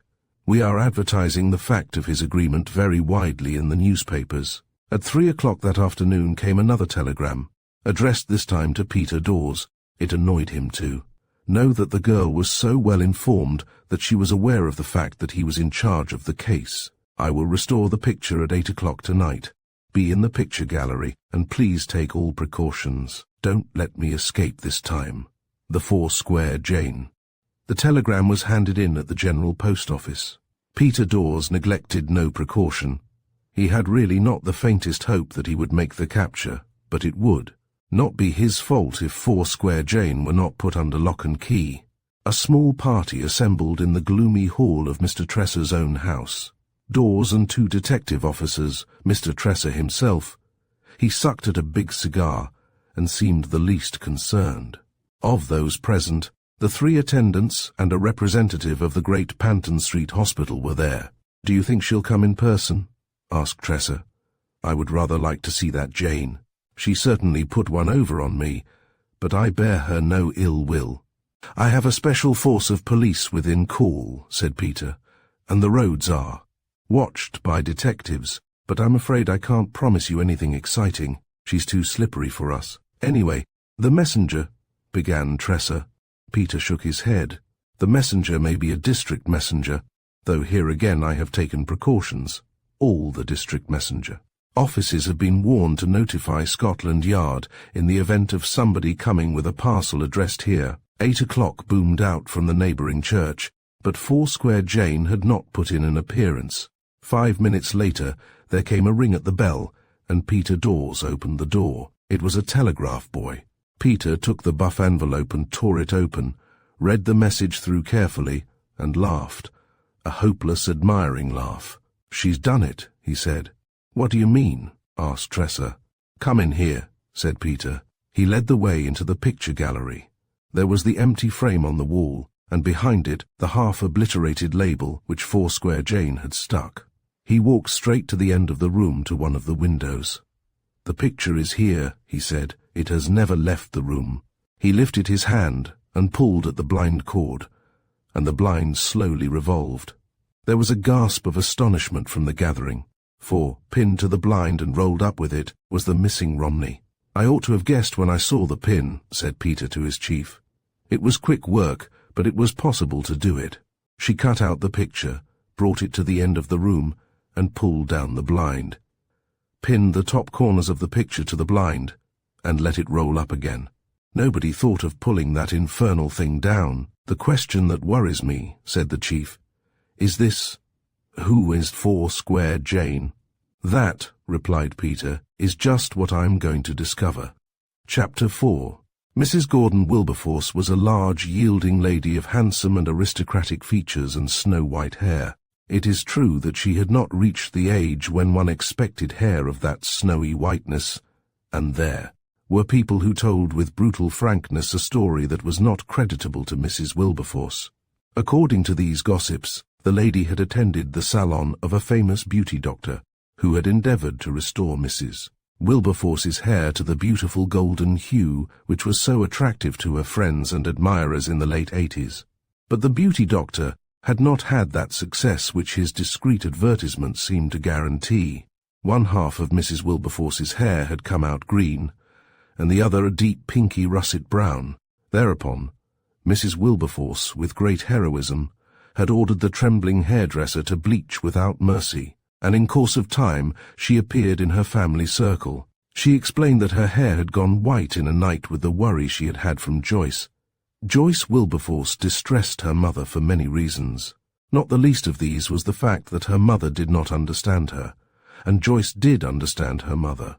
They sat at breakfast in their little morning room overlooking Hyde Park, Mrs. Wilberforce and her daughter, and the elder woman was very thoughtful. "Joyce," she said, "pay attention to what I am going to say, and try to keep your mind from wandering." "Yes, mother," said the girl meekly. "Do you remember that maid we discharged, Jane Briglow?" "Jane Briglow?" said the girl. "Yes, I remember her very well. You didn't like her manner or something." "She gave herself airs," said Mrs. Wilberforce tartly. The girl's lips curved in a smile. Joyce and her mother were never wholly in harmony. It was not the first time they had discussed Jane Briglow in the same spirit of antagonism which marked their present conversation. Jane was a good girl, said Joyce quietly. She was a little romantic, rather fond of sensational literature, but there was nothing wrong with her. Mrs. Wilberforce sniffed. I am glad you think so, she said, and the girl looked up quickly. Why do you say that, Mother? Well, said Mrs. Wilberforce, doesn't it seem strange to you that this horrible burglar person should also be called Jane? Joyce laughed. It is not an uncommon name, she said, but she is going about her work in an uncommon manner, said her mother. All the people she is robbing are personal friends of ours, or of dear Lord Claythorpe. I must say, she went on with a little shiver of exasperation, that you take your loss very well. I suppose you realize that a £50,000 necklace intended for you has disappeared. Joyce nodded. Purchased to deck the sacrifice, she said ironically. Rubbish, snorted Mrs. Wilberforce. Sacrifice indeed. You are marrying Lord Claythorpe's heir, and Lord Claythorpe was your uncle's dearest friend. He is not my dearest friend, said the girl grimly, in a sudden fit of exasperation. Because one's been brought up with a person, regarding him almost as a brother, that is no reason why one should marry him. In fact, to the contrary. No one has yet accused me of being weak, but I should certainly lose all my self-respect if I allowed myself to be married off in this way. It seems to me, said Mrs. Wilberforce, that for a girl who has no other prospects of marriage, you are arguing with great passion and short-sightedness, she added. It isn't a question of wanting to marry someone else, said Joyce, after a perceptible pause. It's merely a question of not wanting to marry Francis. She walked across the room and picked up a silver-framed photograph of the young man under discussion. And I think I'm justified, she concluded. Mrs. Wilberforce was silent. After all, why shouldn't I marry whom I choose? Said Joyce.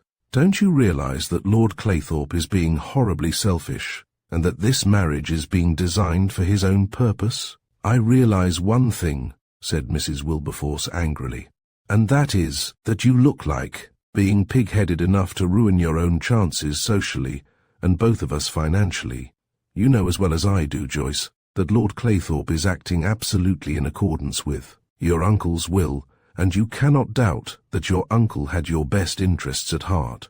When uncle left his great fortune to me and made the provision that I should not marry anybody who was not the choice of Lord Claythorpe, the trustee of his estate, the poor dear old man thought he was protecting my interests, because he had a most childlike faith in Lord Claythorpe's honesty. He never dreamt that Lord Claythorpe would choose his own idiot son. Idiot, gasped Mrs. Wilberforce. That is an outrageous statement. He's not one of the intellectuals, perhaps, but he's a good boy, and one day will become Lord Claythorpe. So far as I can see, said the girl, that's his only virtue. You can turn the matter about as you like, Mother, but there the fact remains. Unless I marry Francis Claythorpe, I lose a great fortune. Lord Claythorpe can well afford to give me £50,000 necklaces. Mrs. Wilberforce smoothed her dress over her knees patiently. The provision was a very wise one, my dear, she said. Otherwise you would have married that awful person, Jameson Steele. Imagine, a penniless engineer and a forger. The girl sprang to her feet, her face crimson. You shall not say that, Mother, she said sharply. Jameson did not forge Lord Claythorpe's signature. The cheque, which was presented and paid to Jameson, was signed by Lord Claythorpe, and if he repudiated his own signature, he did it for his own purpose. He knew I was fond of Jameson. It was cruel, terribly cruel. Mrs. Wilberforce raised her hands in protest. Do not let us have a scene, she said. My dear girl, think of all your money means to me. The years I've scrimped and saved to get you an education and put you in a position in society. Perhaps Jameson was led astray. I tell you he did not. Do it, cried the girl. The charge against him was made by Lord Claythorpe in order to discredit him and give him a reason for refusing his consent to our marriage." Mrs. Wilberforce shrugged her ample shoulders. "Well, there's no sense in going into the question now," she said. "Let us forget all about it. Jameson has disappeared, and I hope he is living a virtuous life in the colonies." The girl shrugged her shoulders. She knew it was useless to continue any argument with her mother. She changed the subject. "What is this about Jane Briglow?" she asked. "Have you seen her?" Mrs. Wilberforce shook her head. "No," she said, "but in the night I have been thinking things out, and I have decided that Jane knows something about these crimes. From all the descriptions I have had of this girl, I can reach no other conclusion than that she has something to do with the burglaries." The girl laughed. "Don't you think Jameson may also have had something to do with them?" she asked satirically, and Mrs. Wilberforce tightened her lips. "You have a very bitter tongue, Joyce. I am rather sorry for poor Francis." The girl rose and walked across to the window, staring out across the park, and Mrs. Wilberforce eyed her anxiously. "You are a queer girl, Joyce," she said. "You are going to be married tomorrow, and tomorrow you will be a rich woman in your own right. One might imagine that you were going to be hanged." A maid came in at this moment. "Lord Claythorpe and Mr. Claythorpe," she announced, and Mrs. Wilberforce arose with a beaming face. The youth who followed his lordship into the room was tall and lank. A small, weak face on an absurdly small head, round shoulders, long and awkward arms. If Joyce did not look like a bride in perspective, this young man certainly had no appearance of being a bridegroom of the morrow. He gave Mrs. Wilberforce a limp hand and shuffled across to the girl. "I say," he said in a high-pitched voice, which ended in a little giggle. "Awfully bad luck about losing those pearls, what?" The girl looked at him thoughtfully. "How do you feel about getting married, Francis?" she asked. He shrugged his shoulders.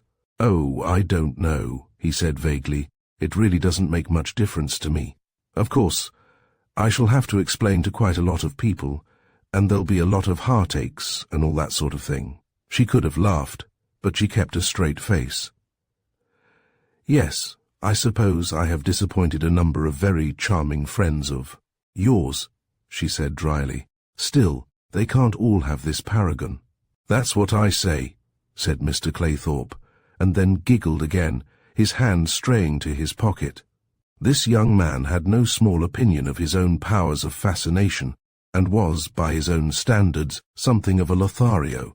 "What's so jolly amusing," he said with a little snigger, "is that not only the people one knows are upset, but quite a lot of unknown people. People, or girls I have quite forgotten, are terribly distressed about it." "You don't mind if I show you a letter?" he asked mysteriously. She shook her head. He took an ornamental case from his pocket, opened it, and produced a heavily scented letter. He unfolded the thick sheet of notepaper, and read, "I have only. Just read the terrible news that you are being married tomorrow. Won't you see me once, just once, for the sake of the happy day long ago? I must see you before you are married. I must take farewell of you in person. Believe me, I will never trouble you again. You used to praise my pretty face. Won't you see it again for the last time? If you will, put an agony advertisement in Times and I will meet you at the Albert Gate, Regent's Park, at 9 o'clock tomorrow night." "That's tonight," explained the young man. "Who is she?" asked the girl curiously. "The Lord knows," said Mr. Claythorpe with a cheerful smirk. "Of course, dear old thing, I'll have to see her. I put the advertisement in. You're sure you don't mind?" She shook her head. "I haven't told the governor," said the young man, "and I want you to keep it dark. You see, he's a bit old-fashioned in things like that, and he hasn't got your broad outlook, Joyce. And for heaven's sake, don't breathe a word to Father Magaley. You know what a stick he is." "Father Magaley," repeated the girl. "Oh, yes, we're lunching with him, aren't we?" "Personally," the young man babbled on, "I think it's a little indecent for a bride and bridegroom to lunch with the fellow who's going to tie them up. But the governor's frightfully keen on Magaley. He's even dining with us tonight as well. I hope he doesn't give me any good advice, or I shall have a few words to say to him." He braced his lean shoulders with a determined air, and again the girl had to suppress a smile. She went up to her room soon after, and did not appear until the car had arrived at the door to carry them to Ciro's. Father Magali, who was the fifth member of the party, was a tall, aesthetic man, reputed to be very high church, and suspected of leanings towards the papacy. It was not remarkable that the conversation turned upon Foursquare Jane. It was a subject in which Lord Claythorpe was tremendously interested, and as he listened to Mrs. Wilberforce's theories, his lined yellow face betrayed signs of unusual alertness. "The police will have her sooner or later," he said viciously. "You can be sure of that." Francis was bubbling over with good humour. The girl had interrupted him in the morning at the point when he was telling her news, which was no news at all, since he had imparted the information, not once, but a dozen times in the course of the past week, that he carried in his pocket the wedding ring which was to unite them. He took it out and showed it to her. A thin circle of shining platinum, but Joyce was not enthusiastic over its beauties, and, after a long exposition of his own good taste in jewellery, Francis rambled on to another and equally uninteresting subject. For all that, the lunch was not without interest to Joyce, for again and again the conversation returned to Foursquare Jane, and as Joyce had admitted to her mother that morning, she had a certain sympathy with this criminal because her activities had been directed towards people who were particularly loathsome from Joyce's own point of view. That night, the amorous Francis set forth in a spirit of high adventure to meet his unknown adorer.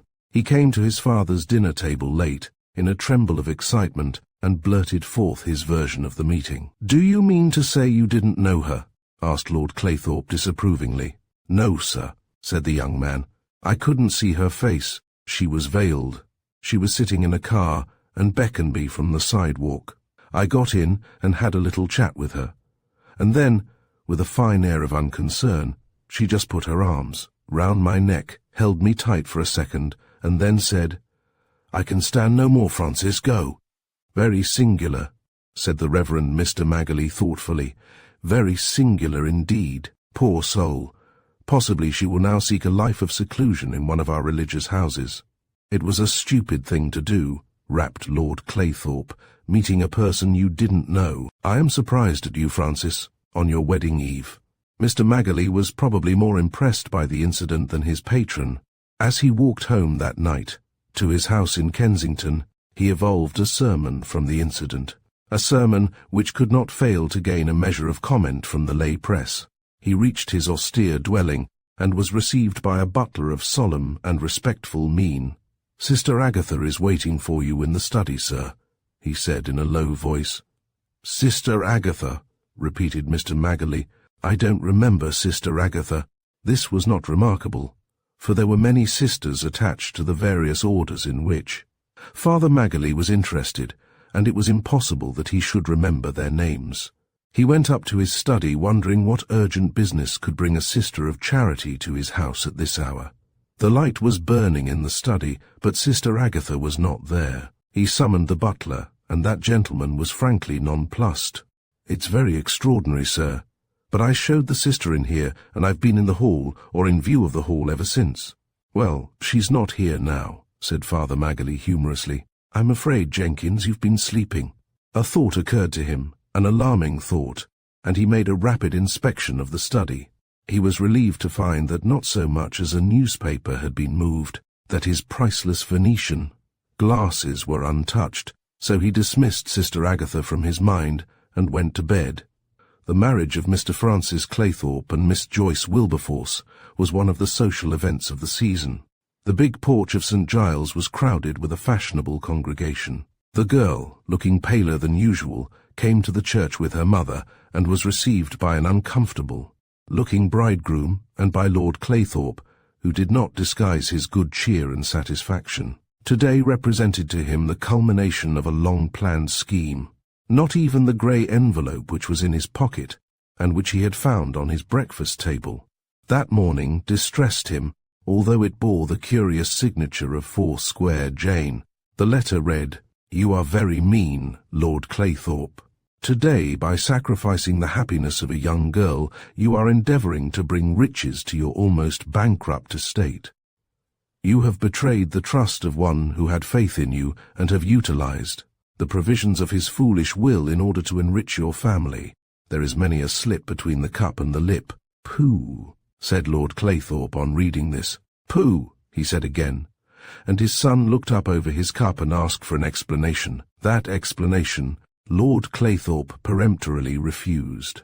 Francis Claythorpe moved forward to meet the girl, and contrary to the usual custom, walked up the aisle with her and took his place at the altar rails. As he did so, the Reverend Father Magali entered from the side door and paced slowly to the centre of the church. "The ring, Francis," muttered Lord Claythorpe in his son's ear, and Francis took a little case from his pocket with a satisfied grin. He opened it and gasped. "It's gone," he said in so loud a voice that everyone in the neighbouring pews could hear. Lord Claythorpe did not curse, but he said something very forcibly. It was Mrs. Wilberforce, whose presence of mind saved a situation which might otherwise have proved rather embarrassing.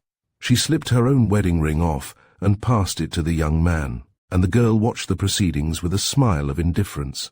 As young Lord Claythorpe fumbled with the ring, the vestry door opened, and someone beckoned to the clergyman. The Reverend Father Magali, with a little frown at this indecorous interruption, paced back to the door in his stately fashion and disappeared.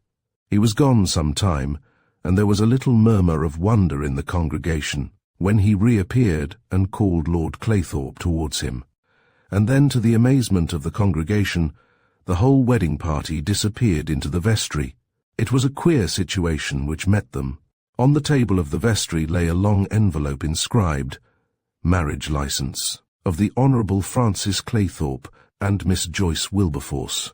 "I am exceedingly sorry," said Mr. Magali in a troubled voice as he picked up the envelope, "but something unaccountable has happened." "What is it?" said Claythorpe sharply. "This license," began the clergyman. Yes, snapped Claythorpe. "I gave it to you the day before yesterday. It is a special license. There's nothing wrong with it, is there?" Mr. Magali could not answer immediately. "It was in my safe, in my own study," he said. "I can't understand it. Nobody has access to the safe but myself, and yet what?" wailed Mrs. Wilberforce. "Tell me, for heaven's sake, what has happened?" For answer, Father Magali took a slip of paper from the envelope, opened it and handed it without a word to Lord Claythorpe. "That is all it contains," said the clergyman, and Claythorpe swore under his breath, for instead of the license were the 4 familiar squares. "Foursquare Jane," he muttered. "How did she get this?" Mr. Magali shook his head. "I can't understand," he began, and then he remembered Sister Agatha, who had arrived unexpectedly, who had remained in his study for the greater part of an hour, and had disappeared unseen by anybody. So Sister Agatha had been Foursquare Jane. Chapter 5. Peter Dawes, of Scotland Yard, and a very gloomy Lord Claythorpe sat in conference in the latter gentleman's city office. For Lord Claythorpe was a director of many companies, and had interests of a wide and varied character. The detective sat at a table with a little block of paper before him, jotting down notes from time to time, and there was a frown upon his face, which suggested that his investigations were not going exactly as he could have wished them. "There is the case," said Lord Claythorpe. "The whole thing was a malicious act on the part of this wretched woman, directed against me, my son, and my niece." "Is Miss Joyce Wilberforce your niece?" asked the detective, and Lord Claythorpe hesitated. "Well, she is not my niece," he said at last. "Rather, she was the niece of one of my dearest friends. He was an immensely wealthy man, and when he died he left the bulk of his property to his niece." The detective nodded. "Where does your interest come in, Lord Claythorpe?" he asked. "I am her legal guardian," said his lordship, "although, of course, she has a mother. That is to say, I am the trustee and sole executor of her estate, and there were 1 or 2 provisions especially made by my dear friend which gave me authority, usually denied to trustees, such as the right of choosing her husband," said the detective quietly, and it was Lord Claythorpe's turn to frown. "So you know something about this, do you?" he asked. "Yes, I have that right. It so happened that I chose my own son, Francis, as the best man for that position, and the lady was quite agreeable." "Indeed," said the polite Peter. He consulted his notes.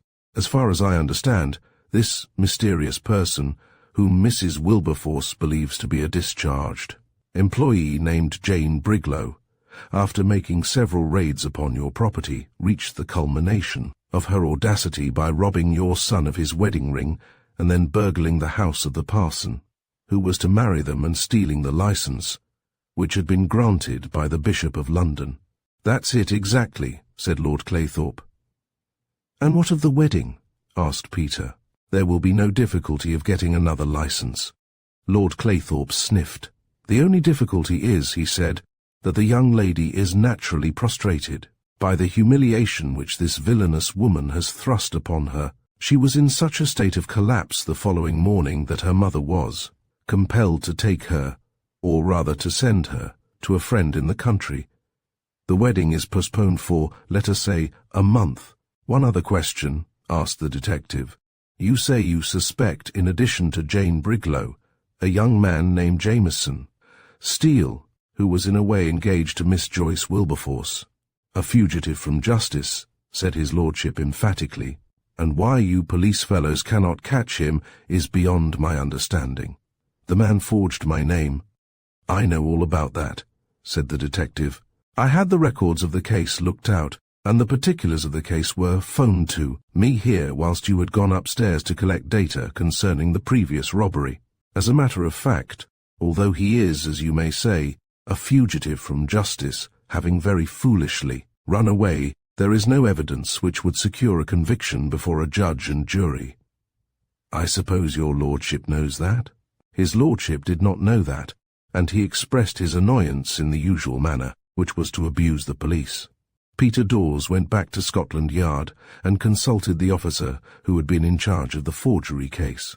"No, sir," said that individual, "we have not a picture of Mr. Steele, but he was a quiet enough young fellow, a civil engineer so far as my memory serves me, in the employment of one of Lord Claythorpe's companies."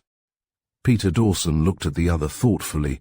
His informant was Chief Inspector Passmore, who was a living encyclopedia, not only upon the aristocratic underworld, but upon crooks who moved in the odour of respectability. "Inspector," said Peter, "what position does Lord Claythorpe occupy in the world of the idle rich?" The inspector stroked his stubbly chin. "He is neither idle nor rich," he said. "Claythorpe is, in point of fact, a comparatively poor man, most of whose income is derived from directors' fees. He has been a heavy gambler in the past, and only as recently as the last oil slump he lost a goodish bit of money." "Married?" asked Peter, and the other nodded. "To a perfectly colourless woman, whom nobody seems to have met, though I believe she is seen out at some of the parties Lowenstein gives," he said. "Do you know anything about the fortune of Miss Joyce Wilberforce?" £250,000, said the other promptly, "held absolutely by his lordship as sole trustee. The girl's uncle thought an awful lot of him, and my own opinion is that, in entrusting the girl's fortune to Claythorpe, he was a trifle mad." The men's eyes met. "Is Claythorpe crooked?" asked Dawes bluntly, and the detective shrugged his shoulders. "Heaven knows," he said. "The only thing I am satisfied about is his association with Foursquare Jane." Peter looked at him with a startled gaze. "What on earth do you mean?" he asked. "Well," said the inspector, "don't you see how all these crimes which are committed by Foursquare Jane have as their object the impoverishment of Claythorpe?" "I have formed my own theory on that," said Peter slowly. "I thought Foursquare Jane was a society crook, doing a Claude Duval stunt, robbing the rich to keep the poor." The inspector smiled. "You got that idea from the fact that she gives the proceeds of her jewel robberies to the hospitals. And why shouldn't she? They're difficult to dispose of, and as a rule they're easily retrievable if old man Claythorpe will pay the price. But you never heard, when she took solid money, that went to hospitals, did you?" There have been instances, said Peter, when it wasn't Claythorpe's money, said the other quickly, when it was only the money belonging to some pal of Claythorpe's as shady as himself. The impression I get of Foursquare Jane is that she's searching for something all the time. Maybe it's money.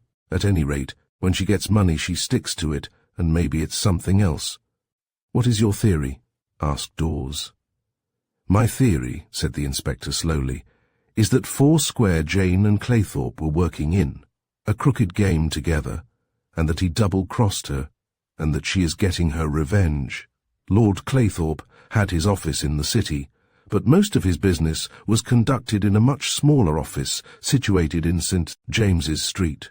The sole staff of this bureau was his confidential clerk, Donald Remington, a sour-faced man of 50, reticent and taciturn, who knew a great deal more about his lordship's business than possibly even Lord Claythorpe gave him credit for. After his interview with the detective, Lord Claythorpe drove away from the city to the West End and went up the one flight of stairs which led to the little suite. It was more like a flat than an office, and occupied the first floor of a shop building, being approached by the side door, in an absent and abstracted frame of mind. The silent Remington rose as his master entered, and Lord Claythorpe took the seat which his subordinate had occupied. For fully 3 minutes neither man spoke, and then Remington asked, "What did the detective want your lordship for?" "To ask about that infernal woman," replied the other shortly. "Foursquare Jane, eh? But did he ask you anything else?" His tone was one of respectful familiarity, if the paradox may be allowed. Claythorpe nodded.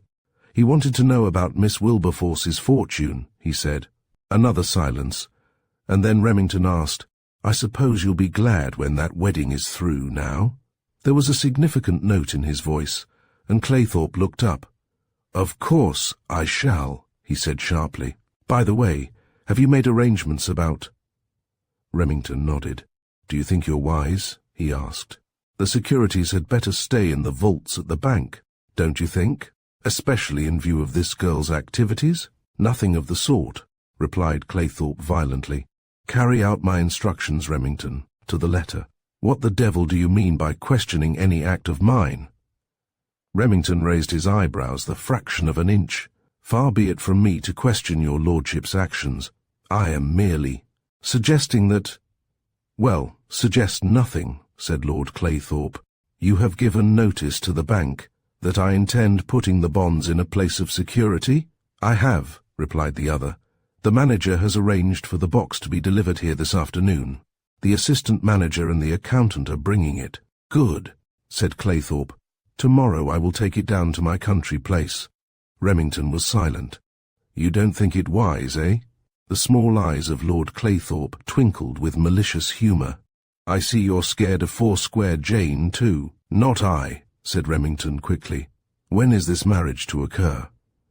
"In a month," said his lordship airily. "I suppose you're thinking about your bonus." Remington licked his dry lips. "I am thinking about the sum of £4,000 which your lordship owes me, and which I have been waiting for very patiently for the last 2 years, he said. "I am tired of this kind of work, and I am anxious to have a little rest and recreation. I'm getting on in years, and it's very nearly time I had a change." Lord Claythorpe was scribbling idly on his blotting pad. "How much do you think I will owe you altogether, with the bonus I promised you for your assistance?" "Nearer £10,000 than 4, replied the man. "Oh," said his lordship carelessly, "that is a large sum, but you may depend upon receiving it the moment my boy is married. I have been spending a lot of money lately, Remington.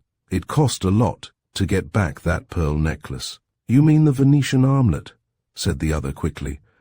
"I didn't know that you had the pearl necklace back. Anyway, I advertised for it," said his lordship evasively. "Fixing no definite reward," said Remington, "and for a very good reason."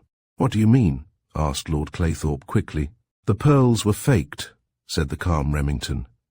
"Your £50,000 necklace was worth little more than £50. "Hush! For heaven's sake," said Claythorpe. "Don't talk so loud." He mopped his brow. "You seem to know a devil of a lot," he said suspiciously. In fact, there are moments, Remington, when I think you know a damn sight too much for my comfort." Remington smiled for the first time, a thin, hard smile that gave his face a sinister appearance. "All the more reason why your lordship should get rid of me as soon as possible," he said. "I have no ambition except to own a little cottage in Cornwall where I can fish, ride a horse, and idle away my time." His lordship rose hurriedly and took off his coat, preparatory to washing his hands in a small wash-place leading from the office. "It's getting late," he said. "I had forgotten I have to lunch with somebody." "Your ambition shall be gratified. Be sure of that, Remington," he said, passing into the smaller room. "I hope so," said Remington. His eyes were fixed on the floor. In throwing down his coat, a letter had dropped from Claythorpe's pocket, and Remington stooped to pick it up. He saw the postmark and the handwriting, and recognized it as that of Mrs. Wilberforce. He heard the splash of the water in the bowl, and Lord Claythorpe's voice humming a little tune. Without a moment's hesitation, he took it out and read it. The letter was short.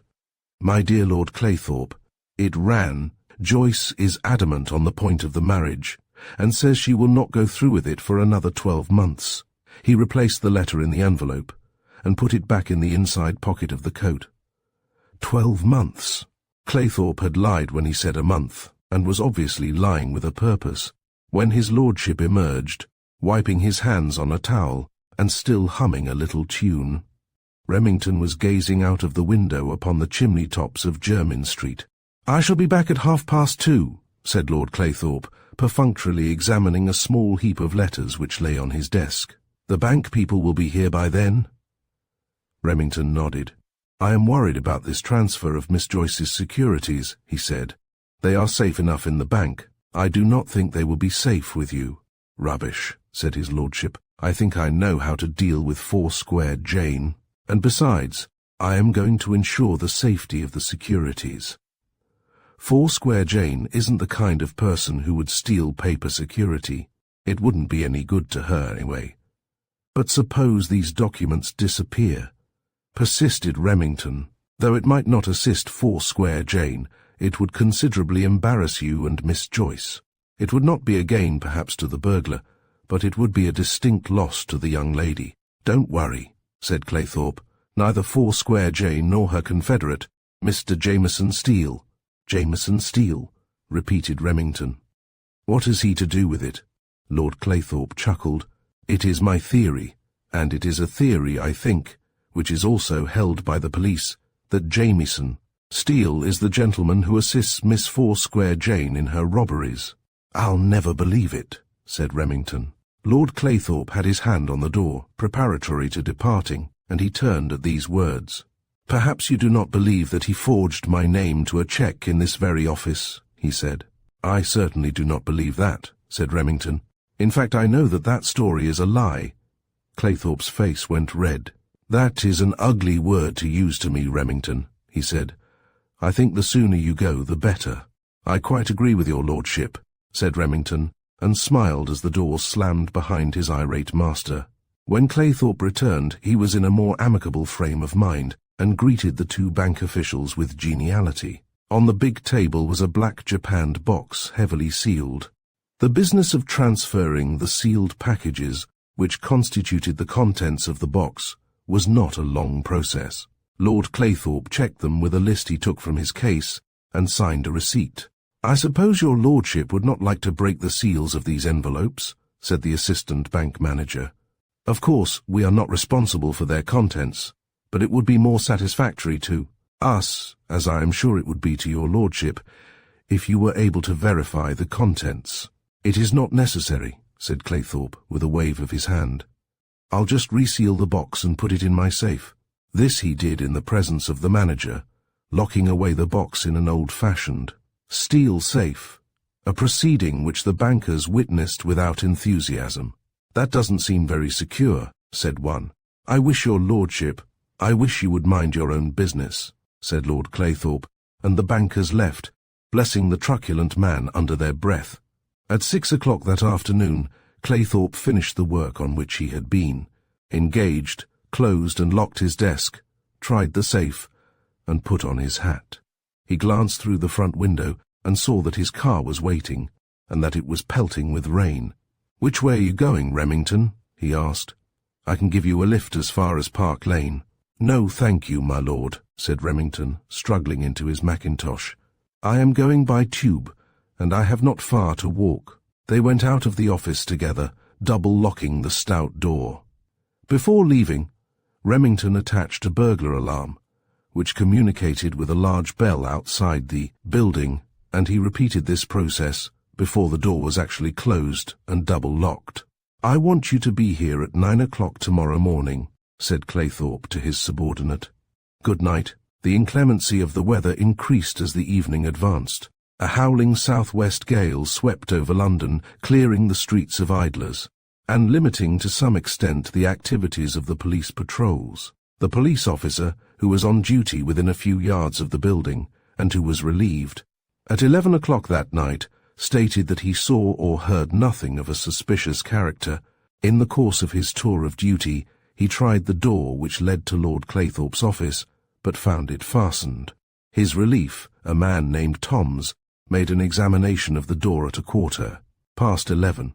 It was his business to examine every door in the street to see that they were securely fastened, and, in addition, acting, upon instructions received from Scotland Yard, pegged the door.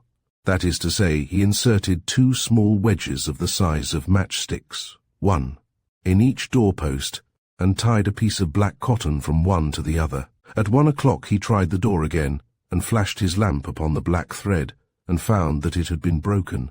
This could only mean that someone had passed into the office between 11 and 1.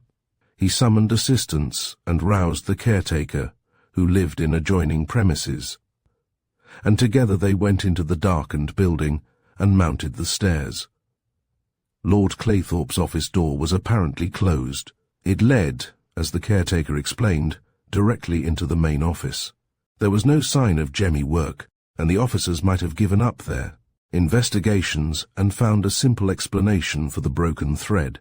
In the wildness of the night, when, flashing his lamp on the floor, one of the policemen saw a thin trickle of red coming from beneath.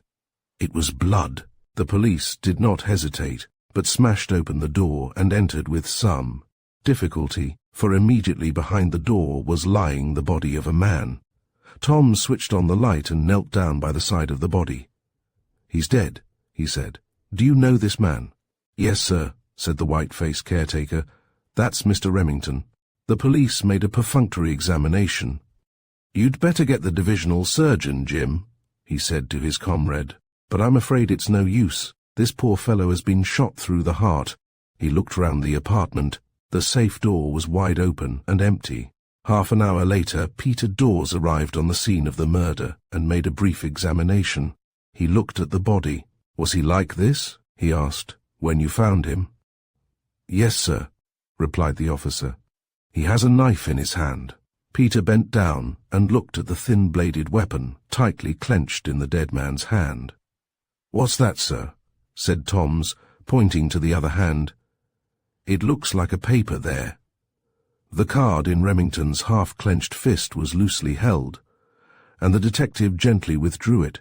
It was a visiting card, and the name inscribed thereon was Mr. Jameson Steele, Civil Engineer.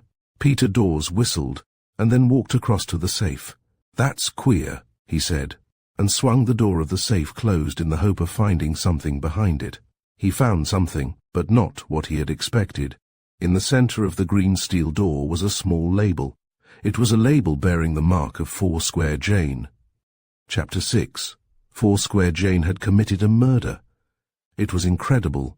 All Peter Dawes's fine theories went by the board in that discovery. This was not the work of a society crook. It was not the work of a criminal philanthropist. There was evidence here of the most cold-blooded murder that it had been his business to investigate. Summoned from his bed at 3 o'clock in the morning, Lord Claythorpe came to his office, a greatly distressed man. He was shivering from sheer terror when he told the story of the securities, which had been in the safe when he had left the office. "And I was warned. I was warned," he cried.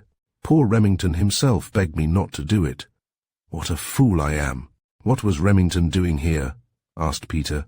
The body of the murdered man had long since been removed to the mortuary, and only the dark stain on the floor spoke eloquently of tragedy. "I haven't any idea," said his lordship. "I simply dare not let myself think. Poor fellow. It is a tragedy, an appalling tragedy." "I know all about that," said Peter dryly. "Murders usually are. But what was Remington doing in this office between 11 at night and 1 o'clock in the morning?" Lord Claythorpe shook his head. "I can only offer you my theory," he said, "for what it is worth. Poor Remington was greatly worried about the securities being in this office at all, and he begged me to get a caretaker, a commissionaire or somebody, to sit in the office during the night. Very foolishly, I rejected this excellent suggestion. I can only surmise that, worried by the knowledge that so many valuable securities were in this inadequate safe, Remington came in the middle of the night, intending to remain on guard himself." Peter nodded. It was a theory which had the appearance of being a feasible one. "Then you think that he was surprised by the burglar?" "Or burglars," said Lord Claythorpe. "Yes, I do." Peter sat at his lordship's desk, tapping at the blotting pad with his fingers. "There is a lot to support your theory," he said. "From the appearance of the body and the weapon in his hand, it is a likely suggestion that he was defending himself. On the other hand, look at this." He took a crumpled envelope from his pocket and laid it on the table. It was stained with blood, and the flap was heavily sealed. "We found this under his body," said the detective. "You will note that the envelope has been slit open by some sharp instrument.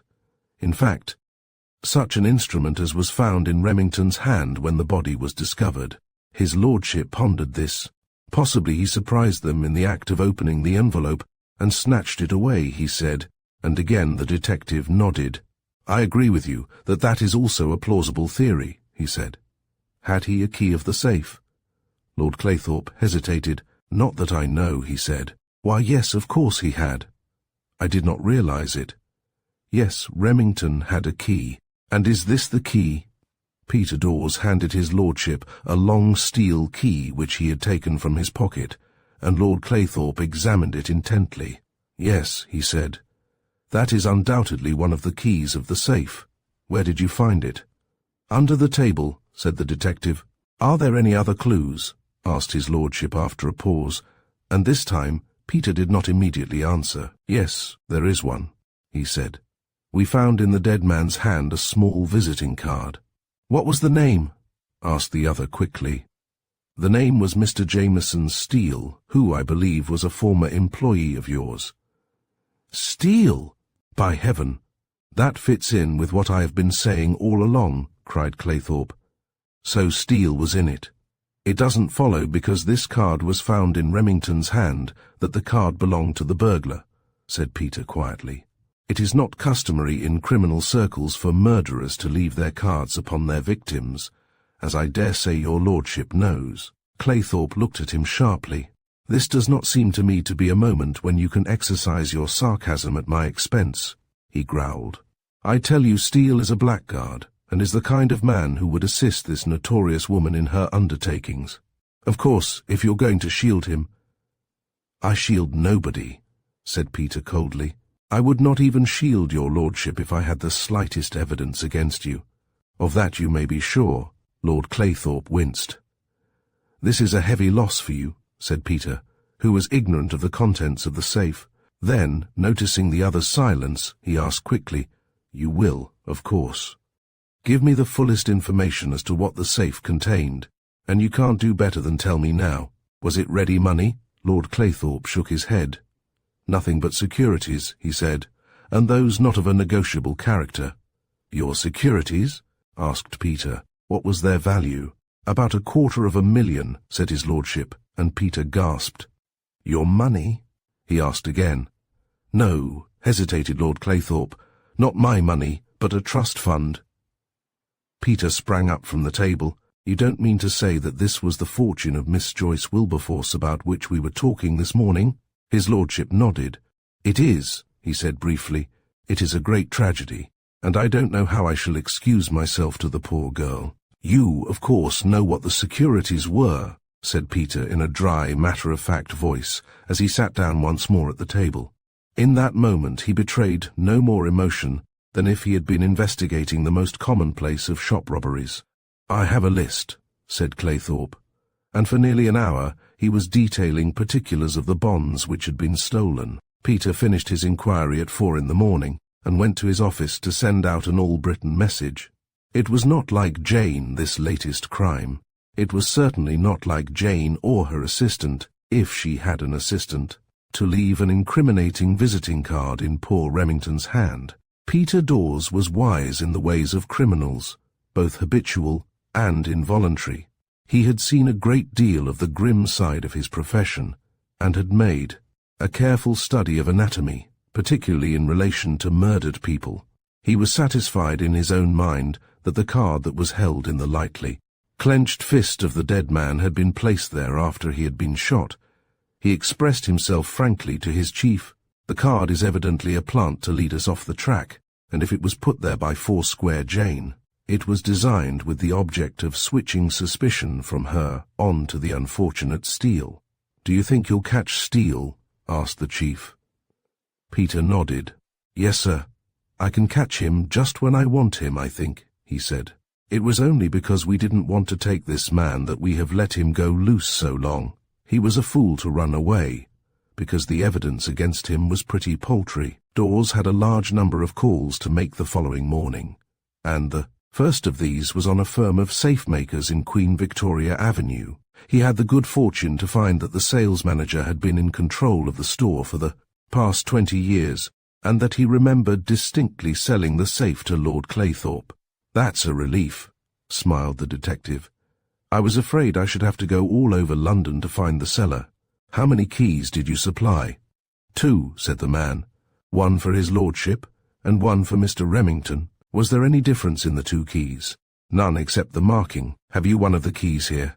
The detective produced it from his pocket, but when the salesman put out his hand for it, he shook his head with a smile. "No, I'll keep it in my own hand if you don't mind."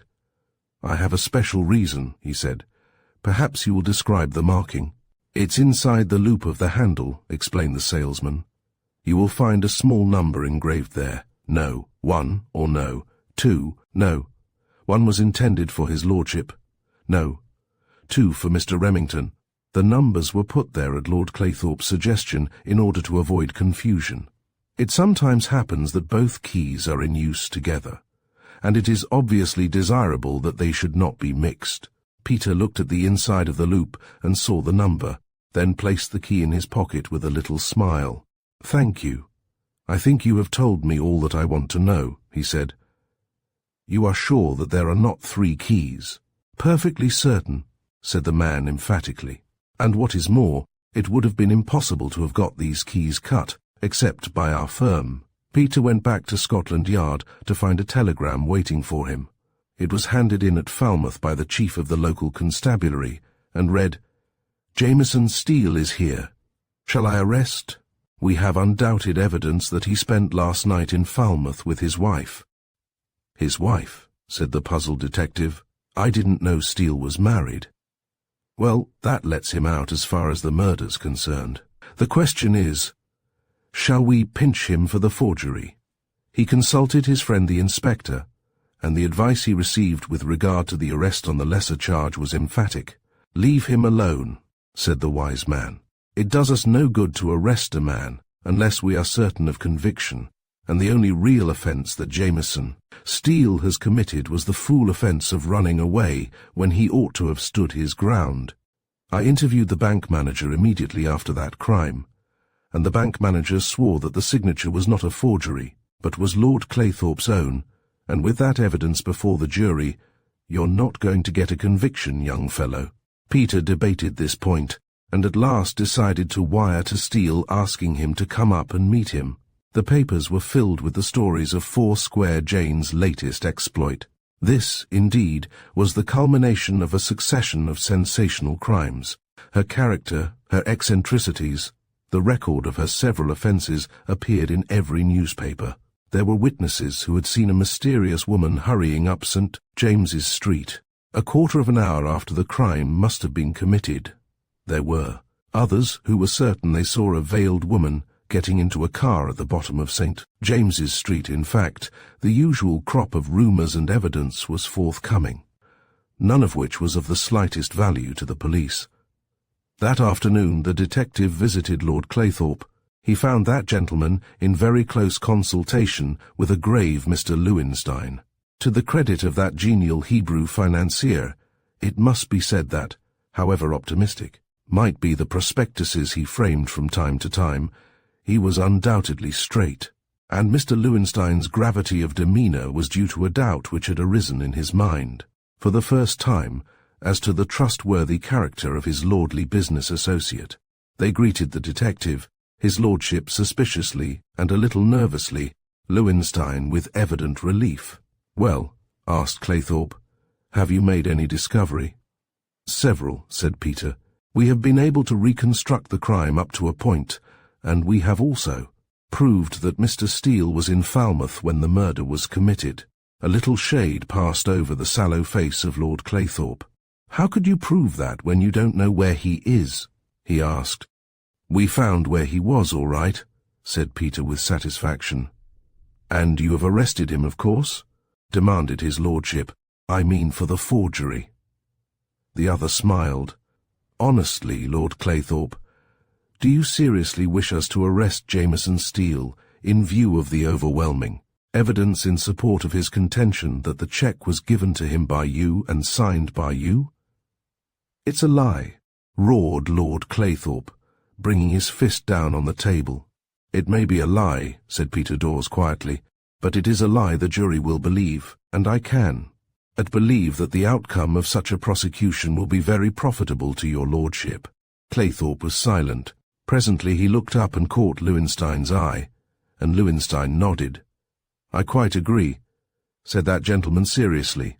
"I never thought there was much of a case against young Steele. He was a good boy. Why he got rattled and ran away heaven only knows." Claythorpe changed the subject, which was wholly disagreeable to him. "Have you found anything else?" "Nothing except this," said Peter, taking a key from his pocket and laying it on the table before Lord Claythorpe. "Will you be kind enough to show me your key?" Claythorpe looked at the other for fully a minute. "Certainly," he said. He disappeared from the room and returned with a bunch of keys, on the end of which lay the facsimile of that which lay on the table. Peter took the key and examined it. He looked at the inside of the loop, and as he did so, an involuntary cry broke from Claythorpe's lips. "A jumping tooth," he mumbled in apology. "Well, what have you found?" "I've found that your keys have got slightly mixed," said Peter. "You have Remington's, and the key found in the office after the murder is yours." "Impossible," said Lord Claythorpe. "It is one of the impossible things that has happened," said Peter. "Well, there's an explanation for that," Claythorpe began. But Peter stopped him. "Of course there is," he said. "There are 100 explanations, all of which are quite satisfactory. I suppose you had the keys out together on the table, and they got mixed at some time or other, and you did not notice. I'm not suggesting that you can't explain. I merely point out this fact, which at present has no bearing, or very little, or any aspect of the case." Lowenstein and the detective went from the house together. His lordship, left alone, paced the study restlessly. Then he sat down at his desk and began to write. He produced 2 large canvas envelopes from the drawer of his desk, and into one of these he inserted a square certificate. He examined it casually before he put it into the cover. It was a debenture certificate issued by the North American Smelter Corporation for $500,000. And there was a particular reason why he should not have this valuable and important document in his house. He addressed the envelope containing the cover to himself in London. This he crossed with blue pencil, and from a drawer took out a small box containing a number of unused stamps. They were not British stamps, but colonial, including Australian, African, Indian, and British Chinese. He fixed 2 Australian stamps and placed the envelope within another, a little bigger. This he addressed to the manager of a Tasmanian bank, with whom he had done some business. To this gentleman he wrote a letter, saying that he expected to be in Australia by the time this letter reached its destination. But, the letter went on, If by any chance I am not able to get to Australia, and I do not call for this packet within a week after its arrival, or notify you by cable, asking you to keep it for me, will you please send it back to me by registered post? That was a job well done, he thought, as he sealed the envelope. This incriminating document would at any rate be out of the country for 3 months. Should he register it? He scratched his chin dubiously. Registration literally meant registration. If people inquired as to whether he had made any important transfer by mail, there would be no difficulty in discovering not only the fact that he had posted such a letter, but the address to which it had been posted. No. On the whole, he thought it would be better if he sent the letter by ordinary post. He put on his hat and coat and took the letter himself to the nearest post office. On his return, his butler announced a visitor. "Miss Wilberforce," said his lordship in surprise. "I thought she was in the country." "She arrived a few minutes after you left, my lord." "Excellent," said Claythorpe. It was the last person he had expected to see, and he fetched a sigh of relief. It might have been awkward if she had arrived earlier. At any rate, it was a remarkable coincidence that she had come at all that evening. He found her standing by his table and went towards her with outstretched hands. "My dear Joyce," he said, "whatever brings you here?" "I had a telegram about the robbery," she said, and then for the first time he realized that he had not troubled to notify the only person who was really affected by the burglary. "Who wired you?" "The police." Still he was puzzled. "But you couldn't have had the wire till 11, he said. "How on earth did you get here?" She smiled rather quietly. "I did rather an adventurous thing," she replied. "There is an aeroplane service between Falmouth and London." He could only stare at her. "That was very enterprising of you, Joyce. Tell me," she said, "did you also wire about this robbery?" "I've been waiting till I got the fullest details before I notified you," said Lord Claythorpe easily. "You see, my dear girl, I have no wish to worry or frighten you, and possibly there was some chance that this wretched woman would return the securities, or at any rate give me a chance of redeeming them." She nodded. "I see," she said. "Then I can do nothing?" He shook his head. "Absolutely nothing." She pursed her lips irresolutely. "Can I write a letter?" she asked. Sit down, my dear child," he fussed. "You'll find paper envelopes in this case." At 11 o'clock that night, Southwestern District Post Office, No. 2, was a scene of animation. Postal vans, horse vans, and motors were pulled up level with the big platform which led from the sorting room, and a dozen porters were engaged in handling mail bags for various destinations. The vans conveying local London mails had been dispatched to the various district offices, the last to leave being a small one-horse van, carrying the foreign mails to the GPO. It was driven by a middle-aged attendant named Carter, and pulled out of the yard at 11:45. The weather was a repetition of that which had been experienced on the previous night. The southwester was still blowing, the rain was coming down in gusty squalls, and the driver, muffled up to the chin, whipped up his horse to face the blast. His way led through the most deserted part of London's West End, more deserted than usual on this stormy night. One of the main streets through which he had to pass was up, being in the hands of the road repairers, and he turned into a side street to make a detour which would bring him clear of the obstruction. He observed, as he again turned his horse into the narrow thoroughfare running parallel with the main road, that the street lamps were extinguished, and put this down to the storm. He was in the blackest patch of the road, when a red lamp flashed right ahead of him, and he pulled his horse back on its haunches. "What's the trouble?" he said, leaning down and addressing the figure that held the lamp. For answer, a blinding ray of light, directed by a powerful pocket lamp, struck him full in the face, and before he realized what had happened, someone had leapt onto the wheel and was by his side, clutching at the rails on top of the van. Something cold and hard was pressed against his neck. "Utter a sound, and you're a dead man," said a man's voice. A quarter of an hour later, all that stood for authority in London was searching for a dark, low motor car and Peter Dawes. Sitting on the edge of his bed in his pyjamas, was eagerly questioning one of his junior officers over the phone. "Robbed the mail. Impossible. How did it happen? Were they arrested? I'll be with you in 10 minutes. He slipped into a suit, buttoned his mackintosh, and stepped out into the wild night. His flat was opposite a cab rank, and in less than 10 minutes he was at Scotland Yard. The man said the thing was over so quickly he hadn't a chance of shouting, besides which, the fellow who stood by his side threatened to shoot him. What have they taken? Only one bag, so far as can be ascertained. They knew just what they were after, and when they had got it, they disappeared. The constable at the other end of the street heard the man shout and came running down just in time to see a motor car turn the corner. Later, Peter interviewed the driver, a badly scared man, in the stable yard, of the contractor who supplied the horses for the post office vans. The driver was a man who had been in the government service for 10 years and had covered the route he was following that night. Except that he had never previously taken the side street rendered necessary by the condition of the road for the greater part of that time. Did you see anybody else except the man who sat by your side and threatened you? Asked Peter. Yes, sir, replied the man. I saw what I thought was a girl in a black oilskin. She passed round to the back of the van. Where is the van? Is it here?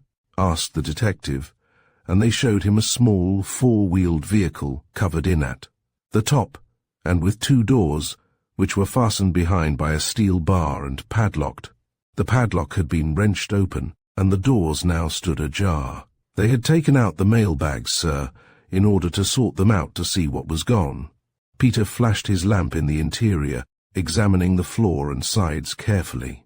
There was no clue of any kind until he began his inspection of the inside, of the doors, and there on the very centre was the familiar label. "Foursquare Jane, eh?" said Peter, and whistled. Chapter 7. I deeply regret that I found it necessary to interfere with His Majesty's mails. In a certain bag was a letter which was very compromising to me, and it was necessary that I should recover it. I beg to enclose the remainder of the letters which are, as you will see, intact and untampered with. This document, bearing the seal manual of Foursquare Jane, was delivered to the Central Post Office accompanied by a large mailbag. The person who delivered it was a small boy of the district messenger service, who brought the package in a taxicab. He could give no information as to the person who had sent him, except to say that it was a lady, wearing a heavy veil, who had summoned him to a popular hotel, and had met him in the vestibule. They had taken a cab together, and at the corner of Clarges Street the cab had pulled up on the instructions. Of the lady, a man had appeared bearing a bundle that he had put into a cab which then drove on. A little later the lady had stopped the cab, given the boy a £1 note, and herself descended. The boy could only say that in his opinion she was young, and undoubtedly in mourning. Here was new fuel to the flames of excitement which the murder of Remington had aroused. A murder one day, accompanied by a robbery which, if rumour had any foundation, involved nearly £250,000, and this tragedy followed on the next day by the robbery of the King's mail, and all at the hands of a mysterious woman whose name was already a household word. These happenings, apart from the earlier crimes, were sufficient to furnish not only London but the whole of Britain with a subject for discussion. Lord Claythorpe heard the news of the robbery with some uneasiness. Inquiries made at the local district office, however, relieved him of his anxiety. The mailbag which had been taken, he was informed, was part of the Indian mail. The Australian mail had been delivered at the General Post Office earlier in the evening by the service which left the district office at 9 o'clock. It was as well for his peace of mind that he did not know how erroneous was the information he had been given. He had asked Joyce to breakfast with him, and had kept her waiting whilst he pursued these inquiries, for he had read of the robbery in bed, and had hurried round to the district office without delay. "This is the most amazing exploit of all," he said to the girl, as he handed her the paper. "Take this," he said. "I have read it. Poor Jane Briglow." "Why Jane Briglow?" The girl smiled. "Mother insists that it is she who has committed all these acts. As a matter of fact, I happen to know that Jane is in good service in the north of England." Claythorpe looked at her in surprise. "Is that so?" he said incredulously. Do you know, I'd begun to form a theory about that girl. Well, don't, said Joyce, helping herself to jam. I wonder whether they'll get the bag back, speculated his lordship. There's nothing about it in the papers. It is very unlikely, I should think, said Joyce. She rolled up her table napkin. You wanted to see me about something this morning, she said. He nodded. Yes, Joyce, he said. I've been thinking matters over. I'm afraid I was rather prejudiced against young Steele. The girl made no reply. I'm not even certain that he was guilty of the offence with which I charged him, Claythorpe went on. You see, I was very worried at the time, and it is possible that I may have signed a cheque and overlooked the fact. You were very fond of Steele? She nodded. Well, said Lord Claythorpe heartily, I will no longer stand in your way. She looked at him steadily. You mean you will consent to my marriage? He nodded. Why not? He asked. Why not, indeed? She said, a little bitterly. I understand that my fortune no longer depends upon whether I marry according to your wishes or not, since I have no fortune. It is very deplorable, said his lordship gravely. Really, I feel morally responsible. It is a most stupendous tragedy, but I will do whatever I can to make it up to you, Joyce. I am not a rich man by any means, but I have decided, if you still feel you cannot marry my son, and would prefer to marry Mr. Steele, to give you a wedding gift of £20,000. That is very good of you, said the girl politely, but of course, I cannot take your verbal permission. You will not mind putting that into writing? With all the pleasure in life, said Lord Claythorpe, getting up and walking to a writing table. Really, Joyce, you're becoming quite shrewd in your old age. He chuckled. He drew a sheet of paper from a writing case and poised a pen. What is the date? He asked. It is the 19th, said the girl, but date it as from the 1st of the month. Why? He asked in surprise. Well, there are many reasons, said the girl slowly. I shouldn't like people to think, for example, that your liking for Mr. Steele dated from the loss of my property. He looked at her sharply, but not a muscle of her face moved. That is very considerate of you, he said with a shrug, and it doesn't really matter whether I make it the 1st or the 21st, does it? He wrote quickly, blotted the sheet, handed it to the girl, and she read it and folded the paper away in her handbag. Was that really the reason you asked me to date the permission back? He asked curiously. She shook her head. No, she said coolly. I was married to Jameson last week. Married, he gasped. Without my permission? With your permission, she said, tapping her little bag. For a second he frowned, and then he burst into a roar of laughter. Well, well, he said, that's rather rich. You're a very naughty girl, Joyce. Does your mother know? Mother knows nothing about it, said the girl. There is one more thing I want to speak to you about, Lord Claythorpe, and that is in connection with the robbery of the mail last night. It was at that moment that Peter Dawes was announced. It's the detective, said Lord Claythorpe with a little frown. You don't want to see him. On the contrary, let him come in, because what I am going to say will interest him, she said. Claythorpe nodded to the butler, and a few seconds later Peter Dawes came into the room. He bowed to the girl and shook hands with Lord Claythorpe. This is my niece. Well, not exactly my niece, smiled Claythorpe, but the niece of a very dear friend of mine, and, in fact, the lady who is the principal loser in that terrible tragedy of St. James's Street. Indeed, said Peter with a smile. I think I know the young lady by sight, and she was going to make an interesting communication to me just as you came in, said Claythorpe. Perhaps, Joyce dear, you will tell Mr. Dawes. I was only going to say that this morning I received this. She did not go to her bag, but produced a folded paper from the inside of her blouse. This she opened and spread on the table, and Claythorpe's face went white, for it was the $500,000 bond which he had dispatched the day before to Australia. I seem to remember, said the girl, that this was part of my inheritance. You remember I was given a list of the securities you held for me. Lord Claythorpe licked his dry lips. Yes, he said huskily, that is part of your inheritance. How did it come to you? Asked Peter Dawes. It was found in my letterbox this morning, said the girl. Accompanied by a letter. "No, nothing," said Joyce. "For some reason I connected it with the mail robbery, and thought that perhaps you had entrusted this certificate to the post, and that in your letter you mentioned the fact that it was mine." "That also is impossible," said Peter Dawes quietly, "because, if your statement is correct, this document would have been amongst those which were stolen on the night that Remington was murdered. Isn't that so, Lord Claythorpe?" Claythorpe nodded. "It is very providential for you, Joyce," he said huskily. "I haven't the slightest idea how it came to you. Probably the thief who murdered Remington knew it was yours and restored it." The girl nodded. "The thief being Foursquare Jane, eh?" said Peter Dawes, eyeing his lordship narrowly.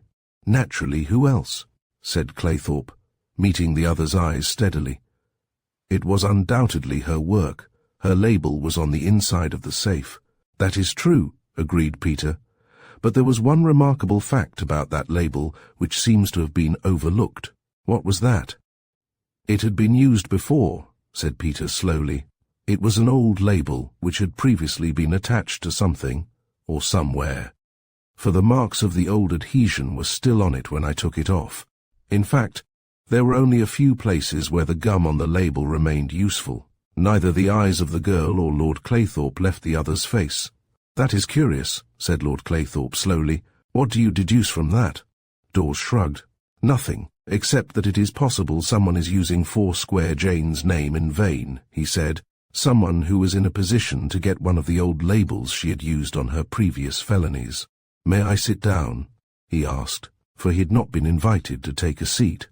Claythorpe nodded curtly, and Dawes pulled a chair from the table and seated himself.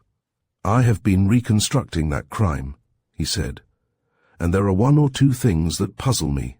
In the first place, I am perfectly certain that no woman was in your office on the night the murder was committed." Lord Claythorpe raised his eyebrows. "Indeed," he said, "and yet the constable who was first in the room told me that he distinctly smelt a very powerful scent, the sort a woman would use. I also noticed it when I went into the room." "So did I," said Peter, "and that quite decided me that Foursquare Jane had nothing to do with the business. A cool, calculating woman like Foursquare Jane is certain to be a lady of more than ordinary intelligence and regular habits. She is not the kind who would suddenly take up a powerful scent because it is possible to trace a woman criminal by this means. And it is certain that in no other case which is associated with her name was there the slightest trace or hint of perfume. That makes me more certain that the crime was committed by a man, and that he sprinkled the scent on the floor in order to leave the impression that Foursquare Jane had been the operator." "What do you think happened?" asked Lord Claythorpe after a pause. "I think that Remington went to the office with the intention of examining the contents of the safe," said Peter deliberately. "I believe he had the whole of the envelopes on the table and had opened several when he was surprised by somebody who came into the office. There was an argument, in the course of which he was shot dead." "You suggest that the intruder was a burglar," said Lord Claythorpe with a set face, but Peter shook his head. "No," he said. "This man admitted himself to the office by means of a key. The door was not forced, and there was no sign of a skeleton key having been used. Moreover, the newcomer must have been well acquainted with the office because, after the murder was committed, he switched out the light and pulled up the blinds which Remington had lowered, so that the light should not attract attention from the street. We know they were lowered because the constable on beat duty on the other side of the street saw no sign of a light. The blinds were heavy and practically light-proof. Now, the man who committed the murder knew his way about the office well enough to turn out the light, move in the dark, and manipulate the 3 blinds which covered the windows. I've been experimenting with those blinds, and I've found that they're fairly complicated in their mechanism." Again there was a pause.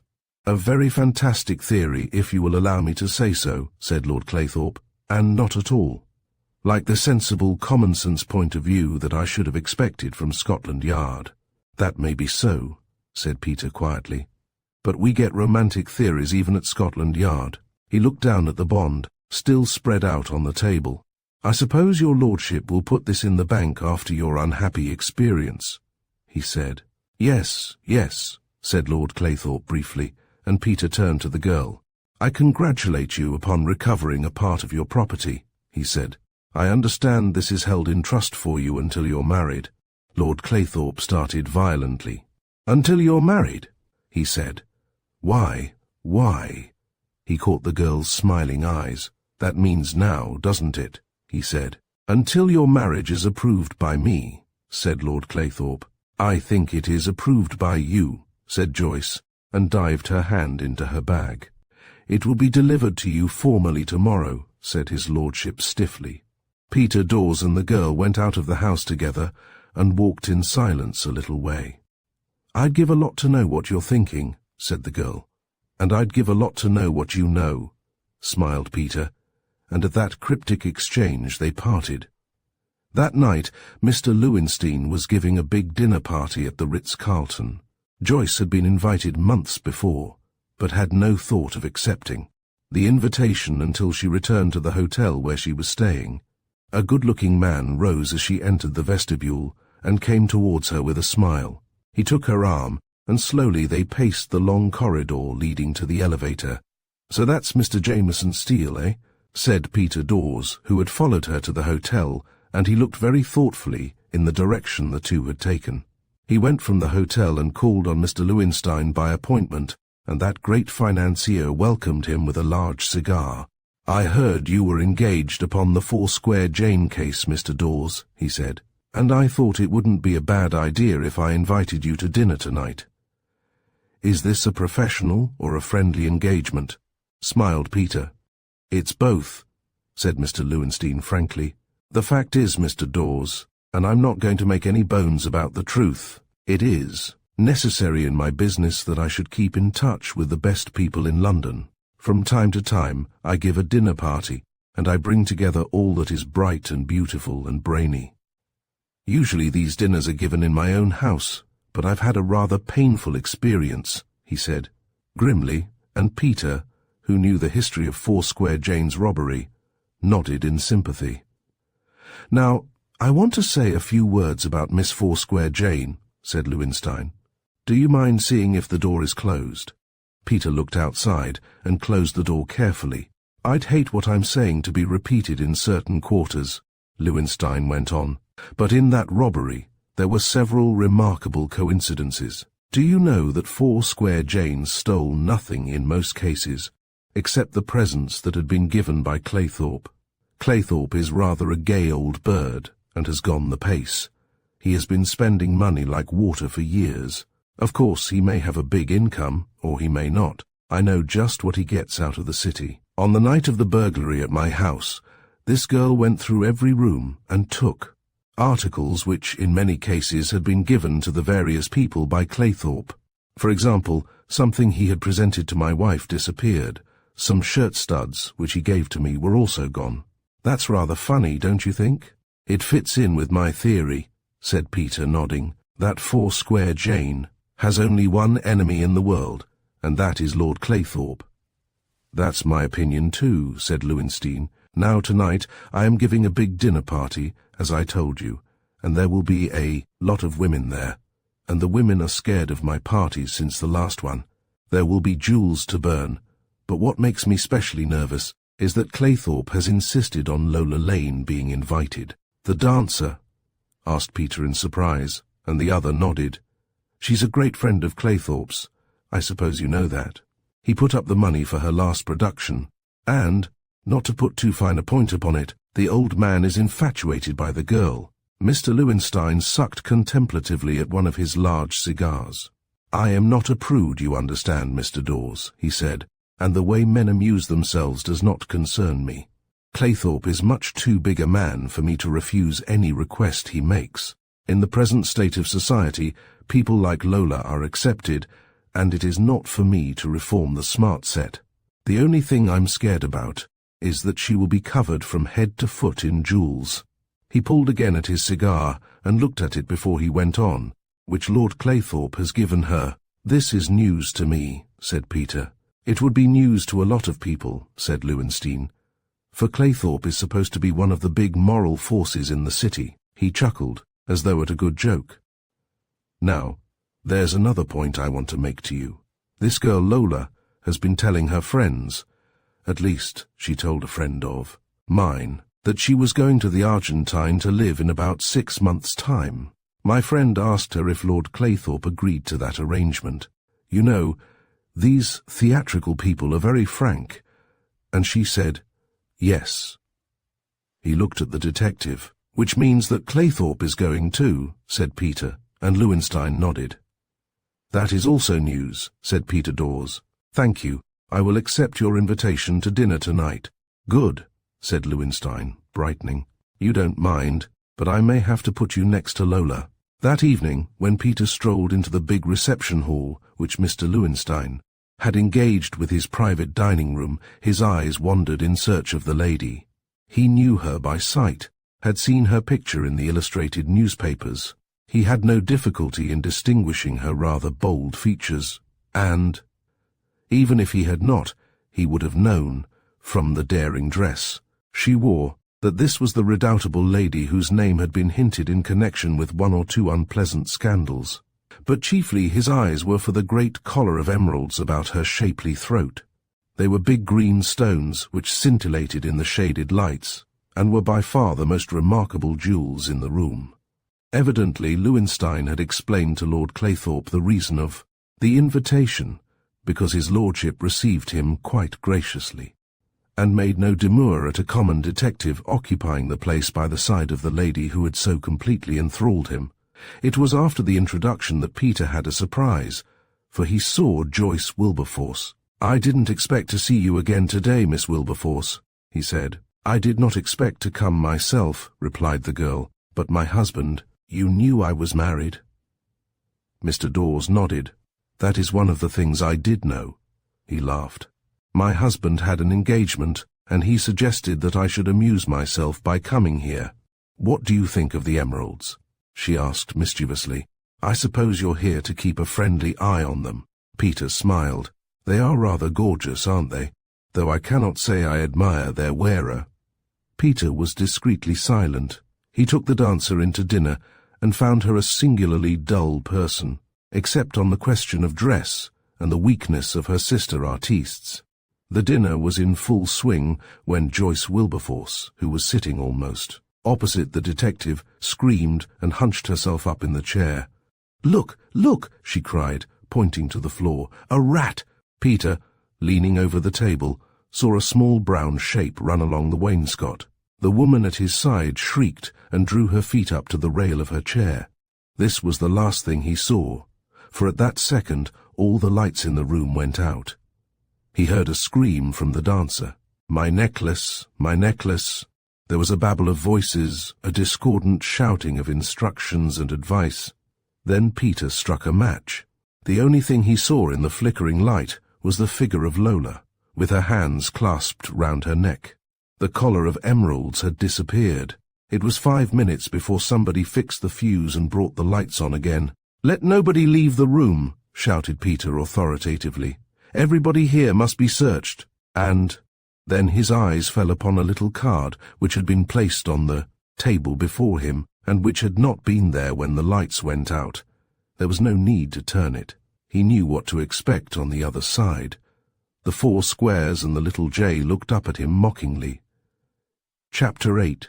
Peter Dawes, of Scotland Yard, had to do some mighty quick thinking, and, by an effort of will, concentrate his mind upon all the events which had immediately preceded the robbery of the dancer's necklace. First there was Joyce Wilberforce, who had undoubtedly seen a rat running along by the wainscot, and had drawn up her feet in a characteristically feminine fashion. Then he had seen the dancer draw up her feet and put down her hands, to pull her skirts tight, also a characteristically feminine action. What else had he seen? He had seen a hand, the hand of a waiter, between himself and the woman on his left. He remembered now that there was something peculiar about that hand which had attracted his attention, and that he had been on the point of turning his head in order to see it better, when Joyce's scream had distracted his attention. What was there about that hand? He concentrated all his mind upon this trivial matter, realizing instinctively that behind that momentary omen was a possible solution of the mystery. He remembered that it was a well-manicured hand, That in itself was remarkable in a waiter. There had been no jewels or rings upon it, which was not remarkable. This he had observed idly. Then, in a flash, the detail which had interested him came back to his mind. The little finger was remarkably short. He puzzled his head to connect this malformation with something he had heard before. Leaving the room in the charge of the police who had been summoned, he took a taxi and drove straight to the hotel where Joyce Steele was staying with her husband. "Mrs. Steele is out, but Mr. Steele has just come in," said the hotel clerk. "Shall I send your name up?" "It is unnecessary," said the detective, showing his card. "I will go up to his room." "What is the number?" He was told, and a page piloted him to the door. Without troubling to knock, he turned the handle and walked in. Jameson Steele was sitting before a little fire, smoking a cigarette, and looked up at the intruder. "Hello, Mr. Dawes," he said calmly. "You know me, eh?" said Peter. "May I have a few words with you?" "You can have as many as you like," said Steele. "Take a chair, won't you? This is not a bad little sitting room, but it is rather draughty. To what am I indebted for this visit? Is our wicked uncle pressing his charge of forgery?" Peter Dawes smiled. "I don't think that is likely," he said. "I have made a call upon you for the purpose of seeing your hands." "My hands?" said the other in a tone of surprise. "Are you going in for a manicure?" "Hardly," said Peter dryly, as the other spread out his hands before him. "What is the matter with your little finger?" he asked, after a scrutiny. Jameson Steele examined the finger and laughed. "He is not very big, is he?" He laughed. "Arrested development, I suppose. It is the one blemish on an otherwise perfect body." "Where have you been tonight?" asked Peter quietly. "I have been to various places, including Scotland Yard," was the staggering reply. "To Scotland Yard?" asked Peter incredulously, and Jameson Steele nodded. "The fact is, I wanted to see you about the curious charge which Lord Claythorpe brings forward from time to time, and also I felt that some explanation was due. To you, as you are in charge of a case which nearly affects my wife, as to the reason. I did a bolt when Claythorpe brought this charge of forgery against me." "What time did you leave the yard?" "About half an hour ago," said Steele. Peter looked at him closely. He was wearing an ordinary lounge suit and a soft shirt. The hand which had come upon the table had undoubtedly been encased in a stiff cuff and a black sleeve. "Why, what is the matter?" asked Steele. "There has been a robbery at the Ritz-Carlton tonight," Peter explained. "A man dressed as a waiter has stolen an emerald necklace." "And naturally you suspect me," he said ironically. "Well, you're at liberty to search this apartment." "May I see your dress clothes?" said Peter. For answer, the other led him to his bedroom, and his dress suit was discovered at the bottom of a trunk, carefully folded and brushed. "Now," said Peter, "if you don't mind, I'll conduct the search you suggest. You understand that I have no authority to do so, and I can only make the search with your permission." "You have my permission," said the other. "I realize that I am a suspected person, so go ahead, and don't mind hurting my feelings." Peter's search was thorough, but revealed nothing of importance. "This is my wife's room," said Steele. "Perhaps you would like to search that." "I should," said Peter Dawes, without hesitation, but again his investigations drew blank. He opened all the windows of the room, feeling along the window-sills for a tape, cord or thread, from which an emerald necklace might be suspended. It was an old trick to fasten a stolen article to a black thread, and the black thread to some stout gummed paper fastened to the windowsill, but here again he discovered nothing. "Now," said the cheerful young man, "you had better search me." "I might as well do the job thoroughly," agreed Peter, and ran his hands scientifically over the other's body.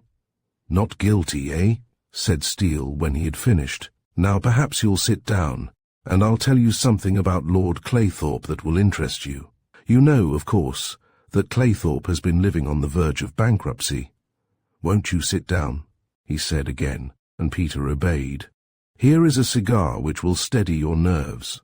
"I can't stay very long," said Peter, "but I should like your end of the cereal very much indeed." He took the proffered cigar and bit off the end. As I was saying, Steele went on, Claythorpe has been living for years on the verge of bankruptcy. He is a man who from his youth up has been dependent on his wits. His early life was passed in what the good books called dissolute living. I believe there was a time when he was so broke he slept on the embankment. Peter nodded. He also had heard something to this effect. This, of course, was before he came into the title. He is a clever and unscrupulous man with a good address, and knowing that he was up against it, he set himself to gain powerful friends. One of these friends was my wife's uncle, a good-natured, innocent kind of man who had amassed a considerable fortune in South Africa. I believe Claythorpe bled him pretty considerably, and might have bled him to death, only the old fellow died naturally, leaving a handsome legacy to his friends and the residue of his property to my wife. Claythorpe was made the executor, and given pretty wide powers. Amongst the property which my wife inherited, or rather would inherit on, her wedding day was a small coal mine in the north of England which, at the time of the old man's death, was being managed by a very brilliant young engineer whose name modesty alone prevents my revealing. Go on, said Peter with a smile.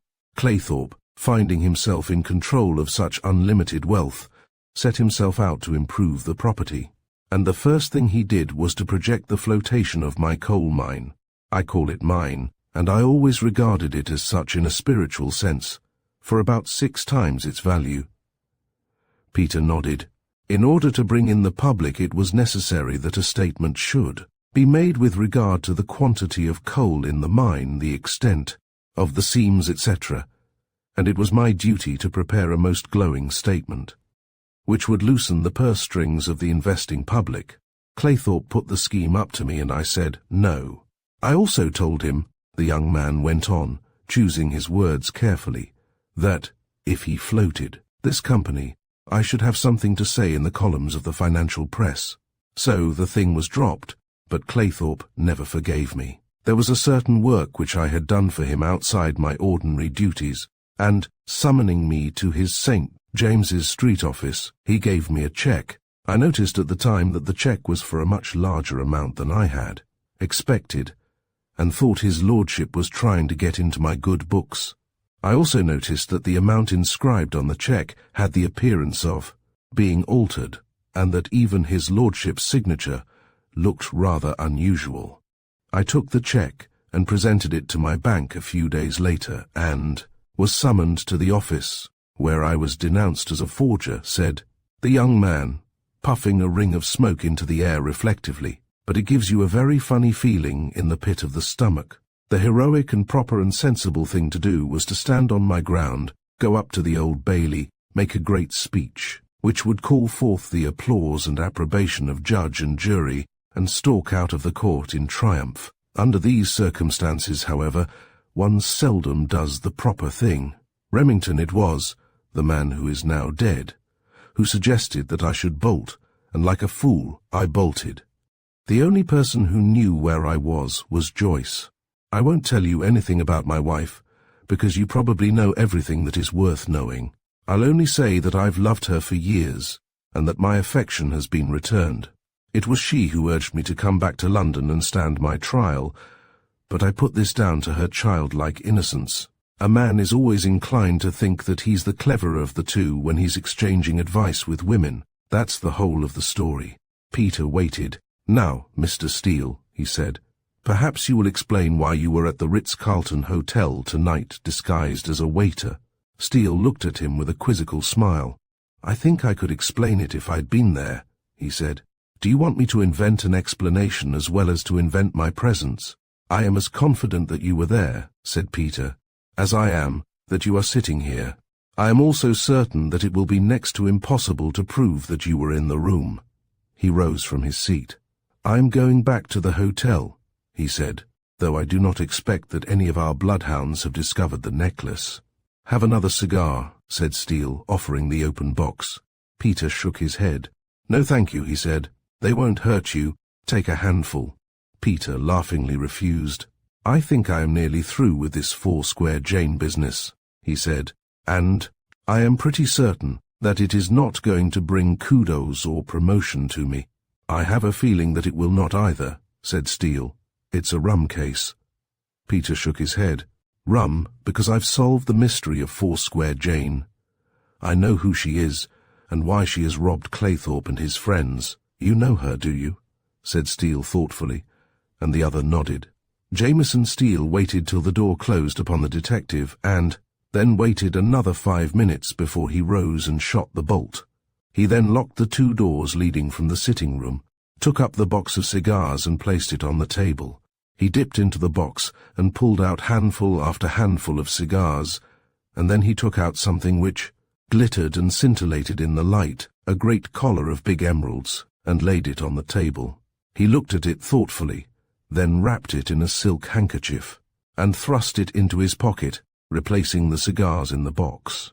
He passed into his bedroom and came out wearing a soft felt hat and a long dark blue trench coat. He hesitated before he unbolted the door, unbuttoned the coat and took out the handkerchief containing the emerald collar and put it into his overcoat pocket. If he had turned his head at that moment and looked at the half-opened door of his bedroom, he might have caught a glimpse of a figure that was watching his every movement. Peter Dawes had not come alone, and there were 3 entrances to the private suite which Mr. and Mrs. Steele occupied.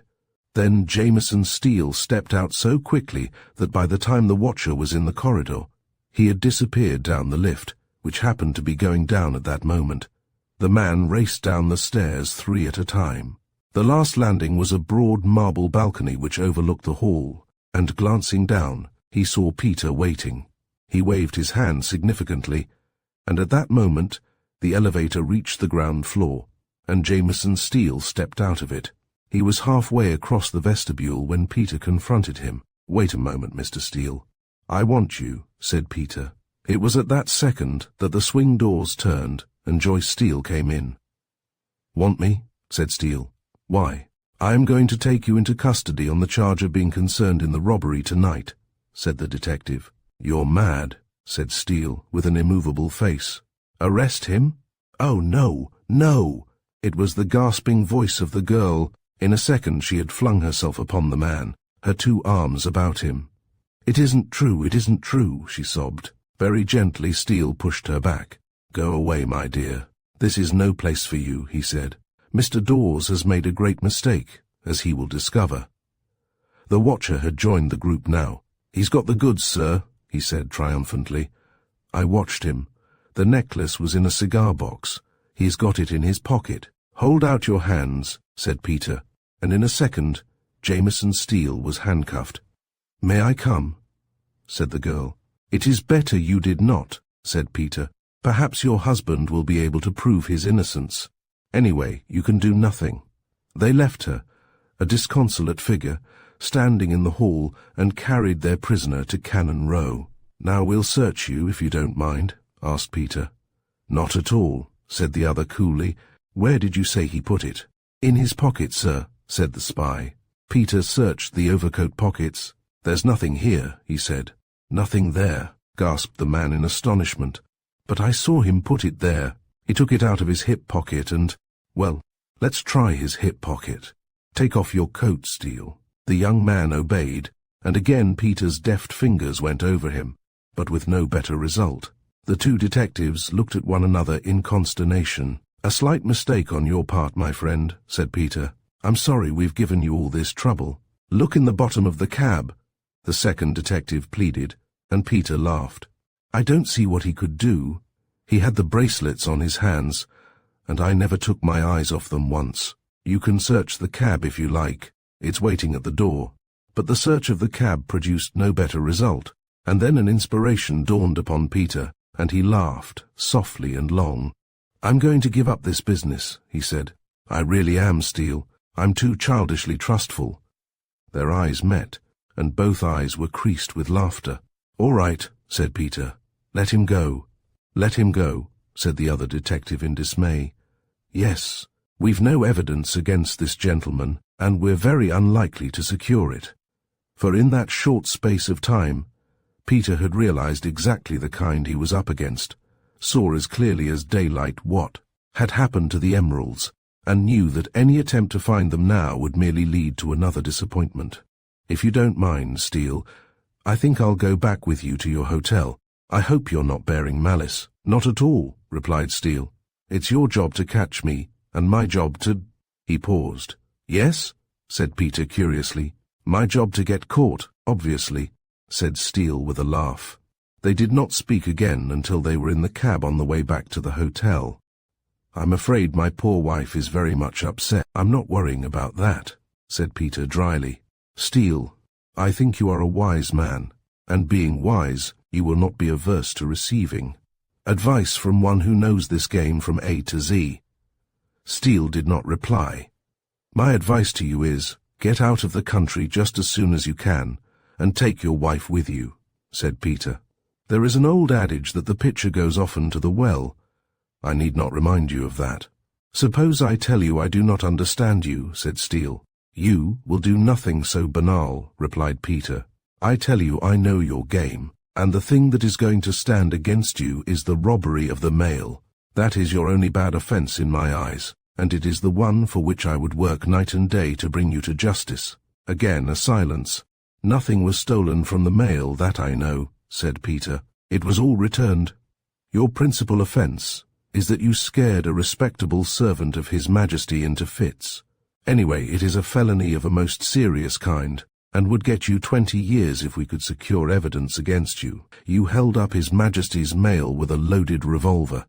Even that you couldn't prove, laughed Steele. It might not have been any more than a piece of gaspipe. After all, a hardened criminal, such as you believe I am, possessed of a brain which you must know by this time I have, would have sufficient knowledge of the law to prevent his carrying lethal weapons. We are talking here without witnesses, said Peter. I'm not so sure, said Steele quickly. I thought I was talking to you in my little sitting room without witnesses. Anyway, you can be sure there are no witnesses here, smiled Peter, as the cab turned into the street where the hotel was situated. And I am asking you confidentially and man to man if you can give me any information at all regarding the murder in St. James's Street. Steele thought a while. I can't, he said. As a matter of fact, I was in Falmouth at the time, as you know. Obviously, it was not the work of the lady who calls herself Foursquare Jane, because my impression of that charming creature is that she would be scared to death at the sight of a revolver. The card which was found in the dead man's hand. How did you know that? Asked Peter quickly. These things get about, replied the other, unabashed. Has it occurred to you that it was a moist night, that the murderer may have been hot, and that on the card may be his fingerprints? That did occur to me, said Peter. In fact, it was the first thing I thought about, and if it is any interest to you, I will tell you that there was a fingerprint upon that card, which I have been trying for the past few days to— He stopped. Here we are at your hotel, he said. There's a good detective lost in you, Steele. Not lost, but gone before, said the other flippantly. Good night. You won't come up and have a cigar? No thanks, said a grim Peter. He went back to Scotland Yard. It was curious, amazingly curious, that Steele should have mentioned the card that night. It was not into an empty office that he went, despite the lateness of the hour. There was an important police conference, and all the heads of departments were crowded into the room, the air of which was blue with tobacco smoke. A stout, genial man nodded to Peter as he came in. We've had a devil of a job getting it, Peter, but we've succeeded. Before him was a small visiting card bearing the name of Jameson Steele. In the very centre was a violet fingerprint. The fingerprint had not been visible to the naked eye until it had been treated with chemicals, and its present appearance was the result of the patient work of 3 of Scotland Yard's greatest scientists. Did you get the other? Said Peter. There it is, said the stout man, and pointed to a strip of cardboard bearing 2 black fingerprints. Peter compared the 2 impressions. Well, he said, at any rate, one of the mysteries is cleared up. How did you get this? He asked, pointing to the strip of cardboard bearing the 2 prints. I called on him and shook hands with him, said the stout man with a smile. He was horribly surprised and offended that I should take such a liberty. Then I handed him the strip of card. It was a little while later, when he put his hand on the blotting pad, that he discovered that his Palm and fingertips were black, and I think that he was the most astonished man I ever saw. Peter smiled. He didn't guess that your hand would be carefully covered with lampblack, I gather. Hardly, said the fat man. Again Peter compared the two impressions. There is no doubt at all about it, he said. He looked at his watch. 12:30. Not a bad time either. I'll take Wilkins and Brown, he said, and get the thing over. It's going to be a lot of trouble. Have you got the warrant? The stout man opened the drawer of his desk and passed a sheet of paper across. Peter examined it. Thank you, he said simply. Lord Claythorpe was in his study taking a stiff whiskey and soda when the detective was announced. Well, he said, have you found the person who stole the emerald necklace? No, my lord, said Peter, but I have found the man who shot Remington. Lord Claythorpe's face went ashen. What do you mean? He said hoarsely. What do you mean? I mean, said Peter, that I am going to take you into custody on a charge of wilful murder, and I caution you that what you now say will be used in evidence against you. Chapter 9. At 3 o'clock in the morning, Lord Claythorpe, an inmate of a cell at Cannon Row, sent for Peter Dawes. Peter was ushered into the cell and found that Claythorpe had recovered from the crushed and hopeless man he had left. He was now calm and normal. I want to see you, Dawes, he said, to clear up a few matters which are on my conscience. Of course you know, said Peter, that any statement you make— I know, said the other impatiently, but I have this to say. He paced the short cell, his hands gripped behind him. Presently he sat down at Peter's side. In the first place, he said, let me tell you that I killed Donald Remington. There's a long story leading up to that killing, but I swear I had no intention of hurting him. Peter had taken a notebook from one pocket and a pencil from another, and was jotting down in his queer shorthand the story the other told. Usually such a proceeding had the effect of silencing the man whose words were being inscribed, but Claythorpe did not seem to notice. When Joyce Wilberforce's uncle left me executor of his estate, I had every intention of going straight, he went on. But I made bad losses in the Kaffir market, and gradually I began to nibble at her fortune. The securities, which were kept in sealed envelopes at the bank, were taken out one by one and disposed of. Blank sheets of paper were placed in the envelopes, which were resealed, and when the burglary occurred, there was only £100,000 bond left.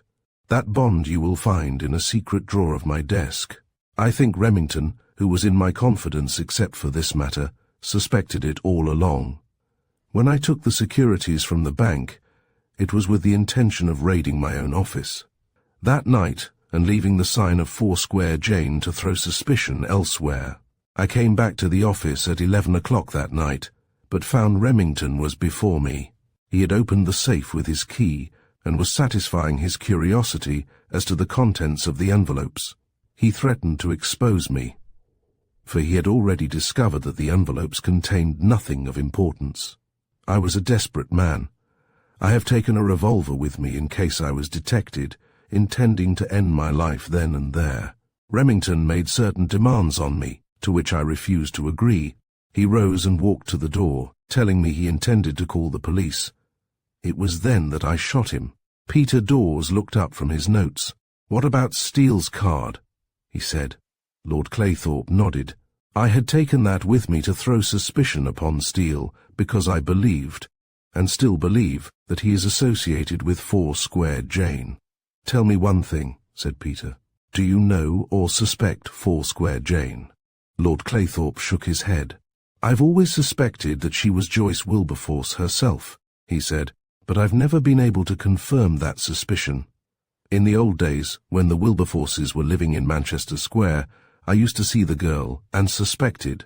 She was carrying notes to young Steele, who had a top-floor office at the corner of Cavendish Square. Where were you living at the time? Asked Peter quickly. I had a flat in Grosvenor Square, said Lord Claythorpe. Peter jumped up. Was the girl's uncle alive at this time? Lord Claythorpe nodded. He was still alive, he said. Where was he living? In Berkeley. I've got it, said Peter excitedly. This was when all the trouble was occurring, when you were planning to rob the girl and using your influence against her. Don't you see? Foursquare Jane. She has named the 4 squares where the 4 characters in your story lived. Lord Claythorpe frowned. That solution never occurred to me, he said. He did not seem greatly interested in a matter which excited Peter Dawes to an unusual extent. He had little else to say, and when Peter Dawes left him, he lay wearily down on the plank bed. Peter was talking for some time with the inspector in charge of the station when the gaoler called him. "I don't know what was the matter with that prisoner, sir," he said, "but looking through the peephole about 2 minutes ago, I saw him pulling the buttons off his coat." Peter frowned. "You'd better change that coat of his," he said, "and place him under observation." They all went back to the cell together. Lord Claythorpe was lying in the attitude in which Peter had left him, and they entered the cell together. Peter bent down and touched the face, then, with a cry, turned the figure over on its back. "He's dead," he cried. He looked at the coat. One of the buttons had been wrenched off. Then he bent down and smelt the dead man's lips and began a search of the floor. Presently he found what he was looking for, a section of a button. He picked it up, smelt it, and handed it to the inspector.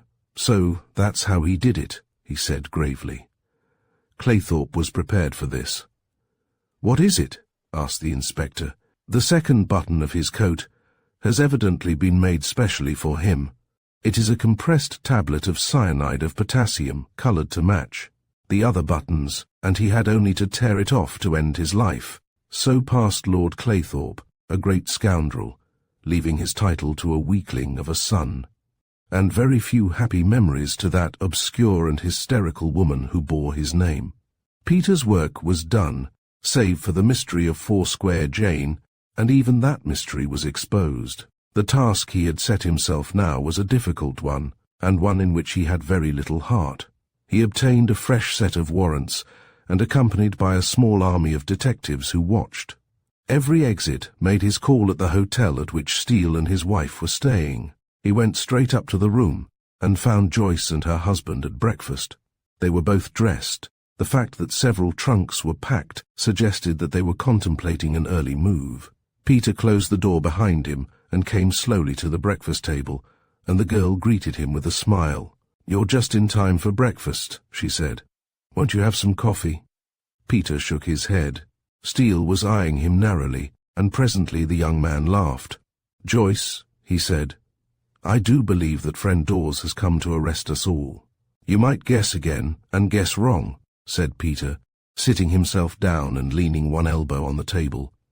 "Mr. Steele, the game is up. I want you." "And me too?" asked the girl, raising her eyebrows. She looked immensely pretty, he thought, and he had a sore heart for her. "Yes, you too, Mrs. Steele," he said quietly. "What have I done?" she asked. "There are several things you've done, the latest being to embrace your husband in the vestibule of the hotel when we had arrested him for being in possession of an emerald necklace, and in your emotion relieving him of the incriminating evidence." She laughed, throwing back her head. "It was prettily done, don't you think?" she asked. "Very prettily," said Peter. "Have you any other charge?" "None, except that you are Foursquare Jane," said Peter Dawes. "So, you found that out too, have you?" asked the girl. She raised her cup to her lips without a tremor, and her eyes were dancing with mischief. Peter Dawes felt that had this woman been engaged on a criminal character, instead of devoting her life to relieving the man who had robbed her of his easy gains, she would have lived in history as the greatest of all those perverted creatures who set the law at defiance. Steele took a cigarette from his pocket and offered his case to the detective. "As you say, the jig is up," said he, "and since we desire most earnestly that there should be no unpleasant scene, and this is a more comfortable place to make a confession than a cold prison cell, I will tell you that the whole scheme of Foursquare Jane was mine." "That's not true," said the girl quietly. "You mustn't take either the responsibility or the credit, dear." Steele laughed as he held a light to the detective's cigarette. "Anyway, I planned some of our cleverest exploits," he said, and she nodded. "As you rightly say, Dawes, my wife is Foursquare Jane. Perhaps you would like to know why she took that name?" "I know, or rather, I guess," said Peter. It has to do with 4 squares in London. Steele looked surprised. "You're cleverer than I thought," he said. "But that is the truth. Joyce and I had been engaged in robbing Claythorpe for a number of years. When we got some actual good money from him, we held tight to it. Jewels we used either to send into the hospitals—" "That I know too," said Peter, and suddenly flung away his cigarette. He looked at the two suspiciously, but neither pair of eyes fell. "Now then," said Peter thickly, "come along. I've waited too long." He rose to his feet and staggered, then took a halting step across the room to reach the door, but Steele was behind him and had pinioned him before he went 2 paces. Peter Dawes felt curiously weak and helpless. Moreover, he could not raise his voice very much above a whisper. "That cigarette was drugged," he said drowsily. "Quite right," said Steele. "It was one of my never fails." Peter's head dropped on his breast, and Steele lowered him to the ground. The girl looked down pityingly. "I'm awfully sorry we had to do this, dear," she said. "It won't harm him," said Steele cheerfully. "I think we had better keep some of our sorrow for ourselves, because this hotel is certain to be surrounded. The big danger is that he's got one of his gentleman friends in the corridor outside." He opened the door quietly and looked out. The corridor was empty. He beckoned the girl. "Bring only the jewel case," he said. "I have the money and the necklace in my pocket." After closing and locking the door behind them, they passed down the corridor, not in the direction of the lift or the stairs, but towards a smaller pair of stairs, which was used as an emergency exit in case of fire. They did not attempt to descend, but went up 3 flights till they emerged on a flat roof which commanded an excellent view of the West End of London. Steele led the way. He had evidently reconnoitred the way, and did not once hesitate. The low roof ended abruptly in a wall onto which he climbed, assisting the girl after him. They had to cross a little neck of sloping ledge before they came to a much more difficult foothold, a slate roof, protected only by a low parapet. They stepped gingerly along this until they came to a skylight, which Steele lifted. "Down you go," he said, and helped the girl to drop into the room below them. He waited only long enough to secure the skylight, and then he followed the girl through the unfurnished room into which they had dropped, on to a landing. In the meantime, Peter's assistant had grown nervous, and had come up to the room and knocked. Getting no answer, he had broken in the door, to find his chief lying still conscious but helpless where he had been left. The rough and ready method of resuscitation to which the detective resorted shook the drugged man from his sleep, and a doctor, hastily summoned, brought him back to normality. He was still shaky, however, when he recounted the happenings. "They haven't passed out of the hotel, that I'll swear," said the detective. "We're watching every entrance, including the staff entrance." "How did it occur?" Peter shook his head. "I went like a lamb to the slaughter," he said, smiling grimly. "It was the promise of a confession, and my infernal curiosity which made me stay, to smoke a doped cigarette too." He thought a moment. "I don't suppose they depended entirely on the cigarette, though," he said, "and maybe it would have been a little more unpleasant for me if I hadn't smoked." An hour after he was well enough to conduct personally a search of the hotel premises. From cellar to roof he went, followed by 2 assistants, and it was not until he was actually on the roof that he discovered any clue. It was a small piece of beadwork against the wall which the girl had climbed, and which had been torn off in her exertions. They passed along the neck, and along the sloping roof till they came to the skylight, and this Peter forced. He found, upon descending, that he was in the premises of Messrs. Backham and Boyd, ladies' outfitters. The floor below was a large sewing room, filled with girls who were working at their machines, until the unexpected apparition of a pale and grimy man brought an end to their labours. Neither the foreman nor the forewoman had seen anybody come in, and as it was necessary to pass through the room to reach a floor lower down, this seemed to prove conclusively to Dawes that the fugitives had not made use of this method to escape.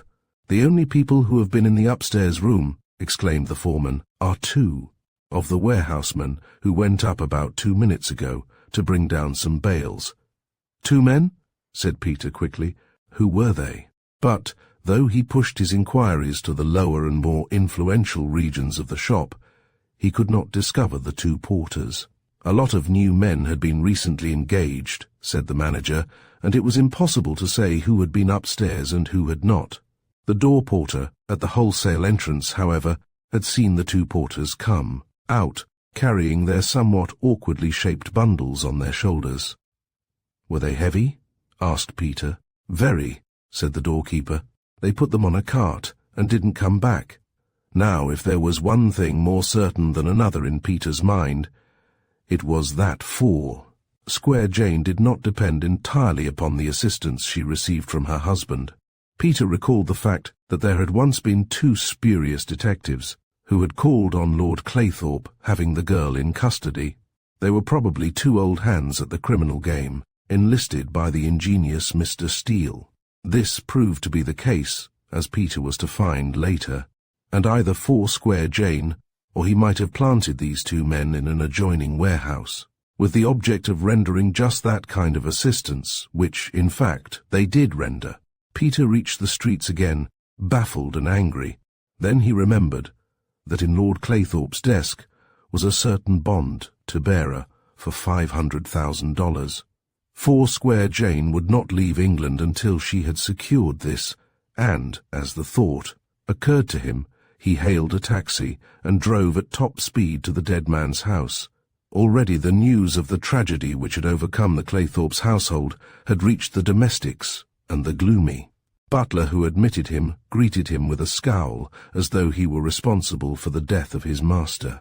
"You can't go into the study, sir," he said, with a certain satisfaction. "It has been locked and sealed." "By whom?" asked Peter.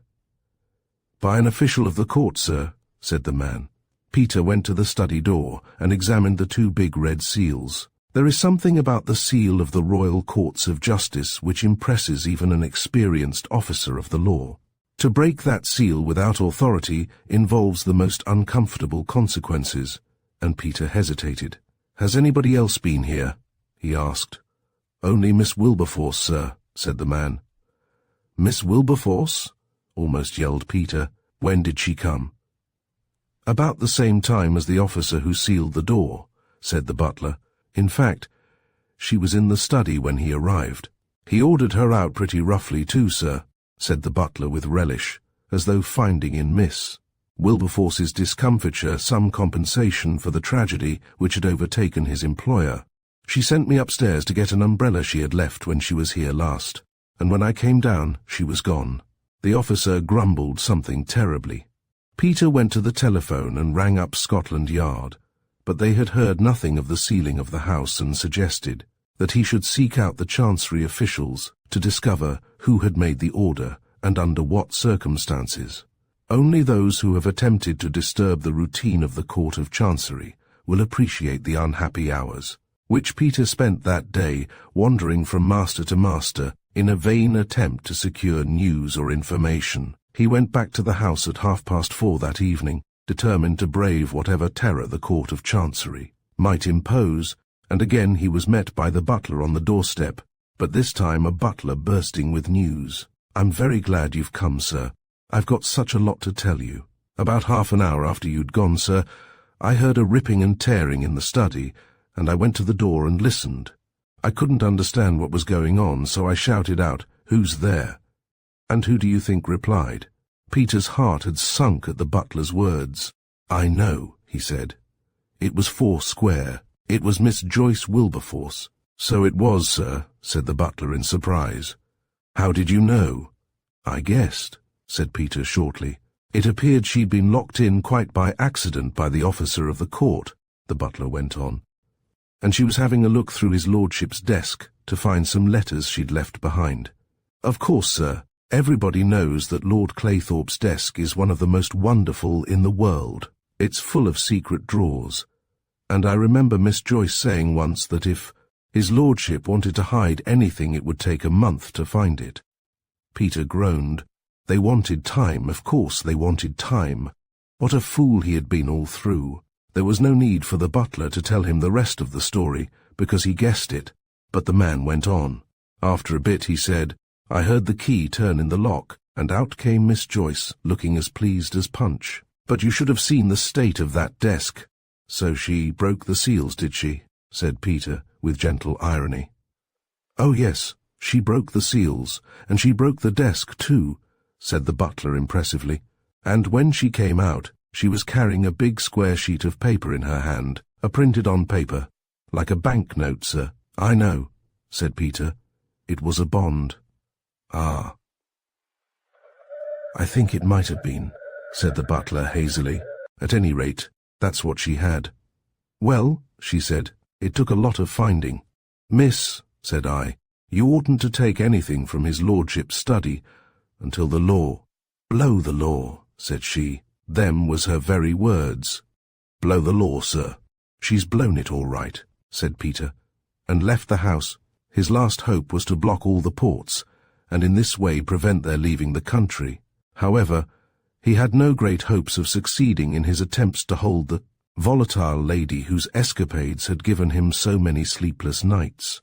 2 months later, Peter Dawes received a letter bearing a South American postmark. It was from Joyce Steele. "You don't know how sorry I am that we had to give you so much trouble," it ran, and really the whole thing was ridiculous, because all the time I was breaking the law to secure that which was my own. It is true that I am Foursquare Jane. It is equally true that I am Foursquare Jane no longer, and that henceforth my life will be blameless. And really, dear Mr. Dawes, you did much better than any of the other detectives who were put on my track. I am here with my husband, and the 2 friends who very kindly assisted us with. Our many exploits are also in South America, but at a long distance from us. They are very nice people, but I am afraid they have criminal minds, and nothing appalls me more than the criminal mind. No doubt there is much that has happened that has puzzled you, and made you wonder why this or that or the other happened. Why, for example, did I consent to go to church with that impossible person, Francis Claythorpe?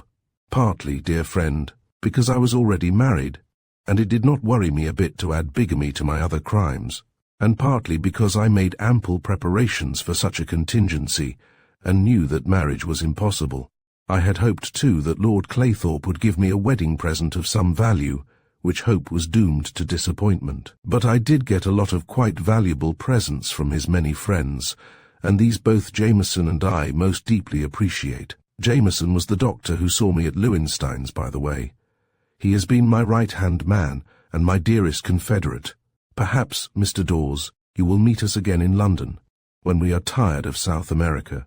And perhaps when you meet us you will not arrest us, because you will have taken a more charitable view of our behavior, and perhaps you will have induced those in authority to share your view.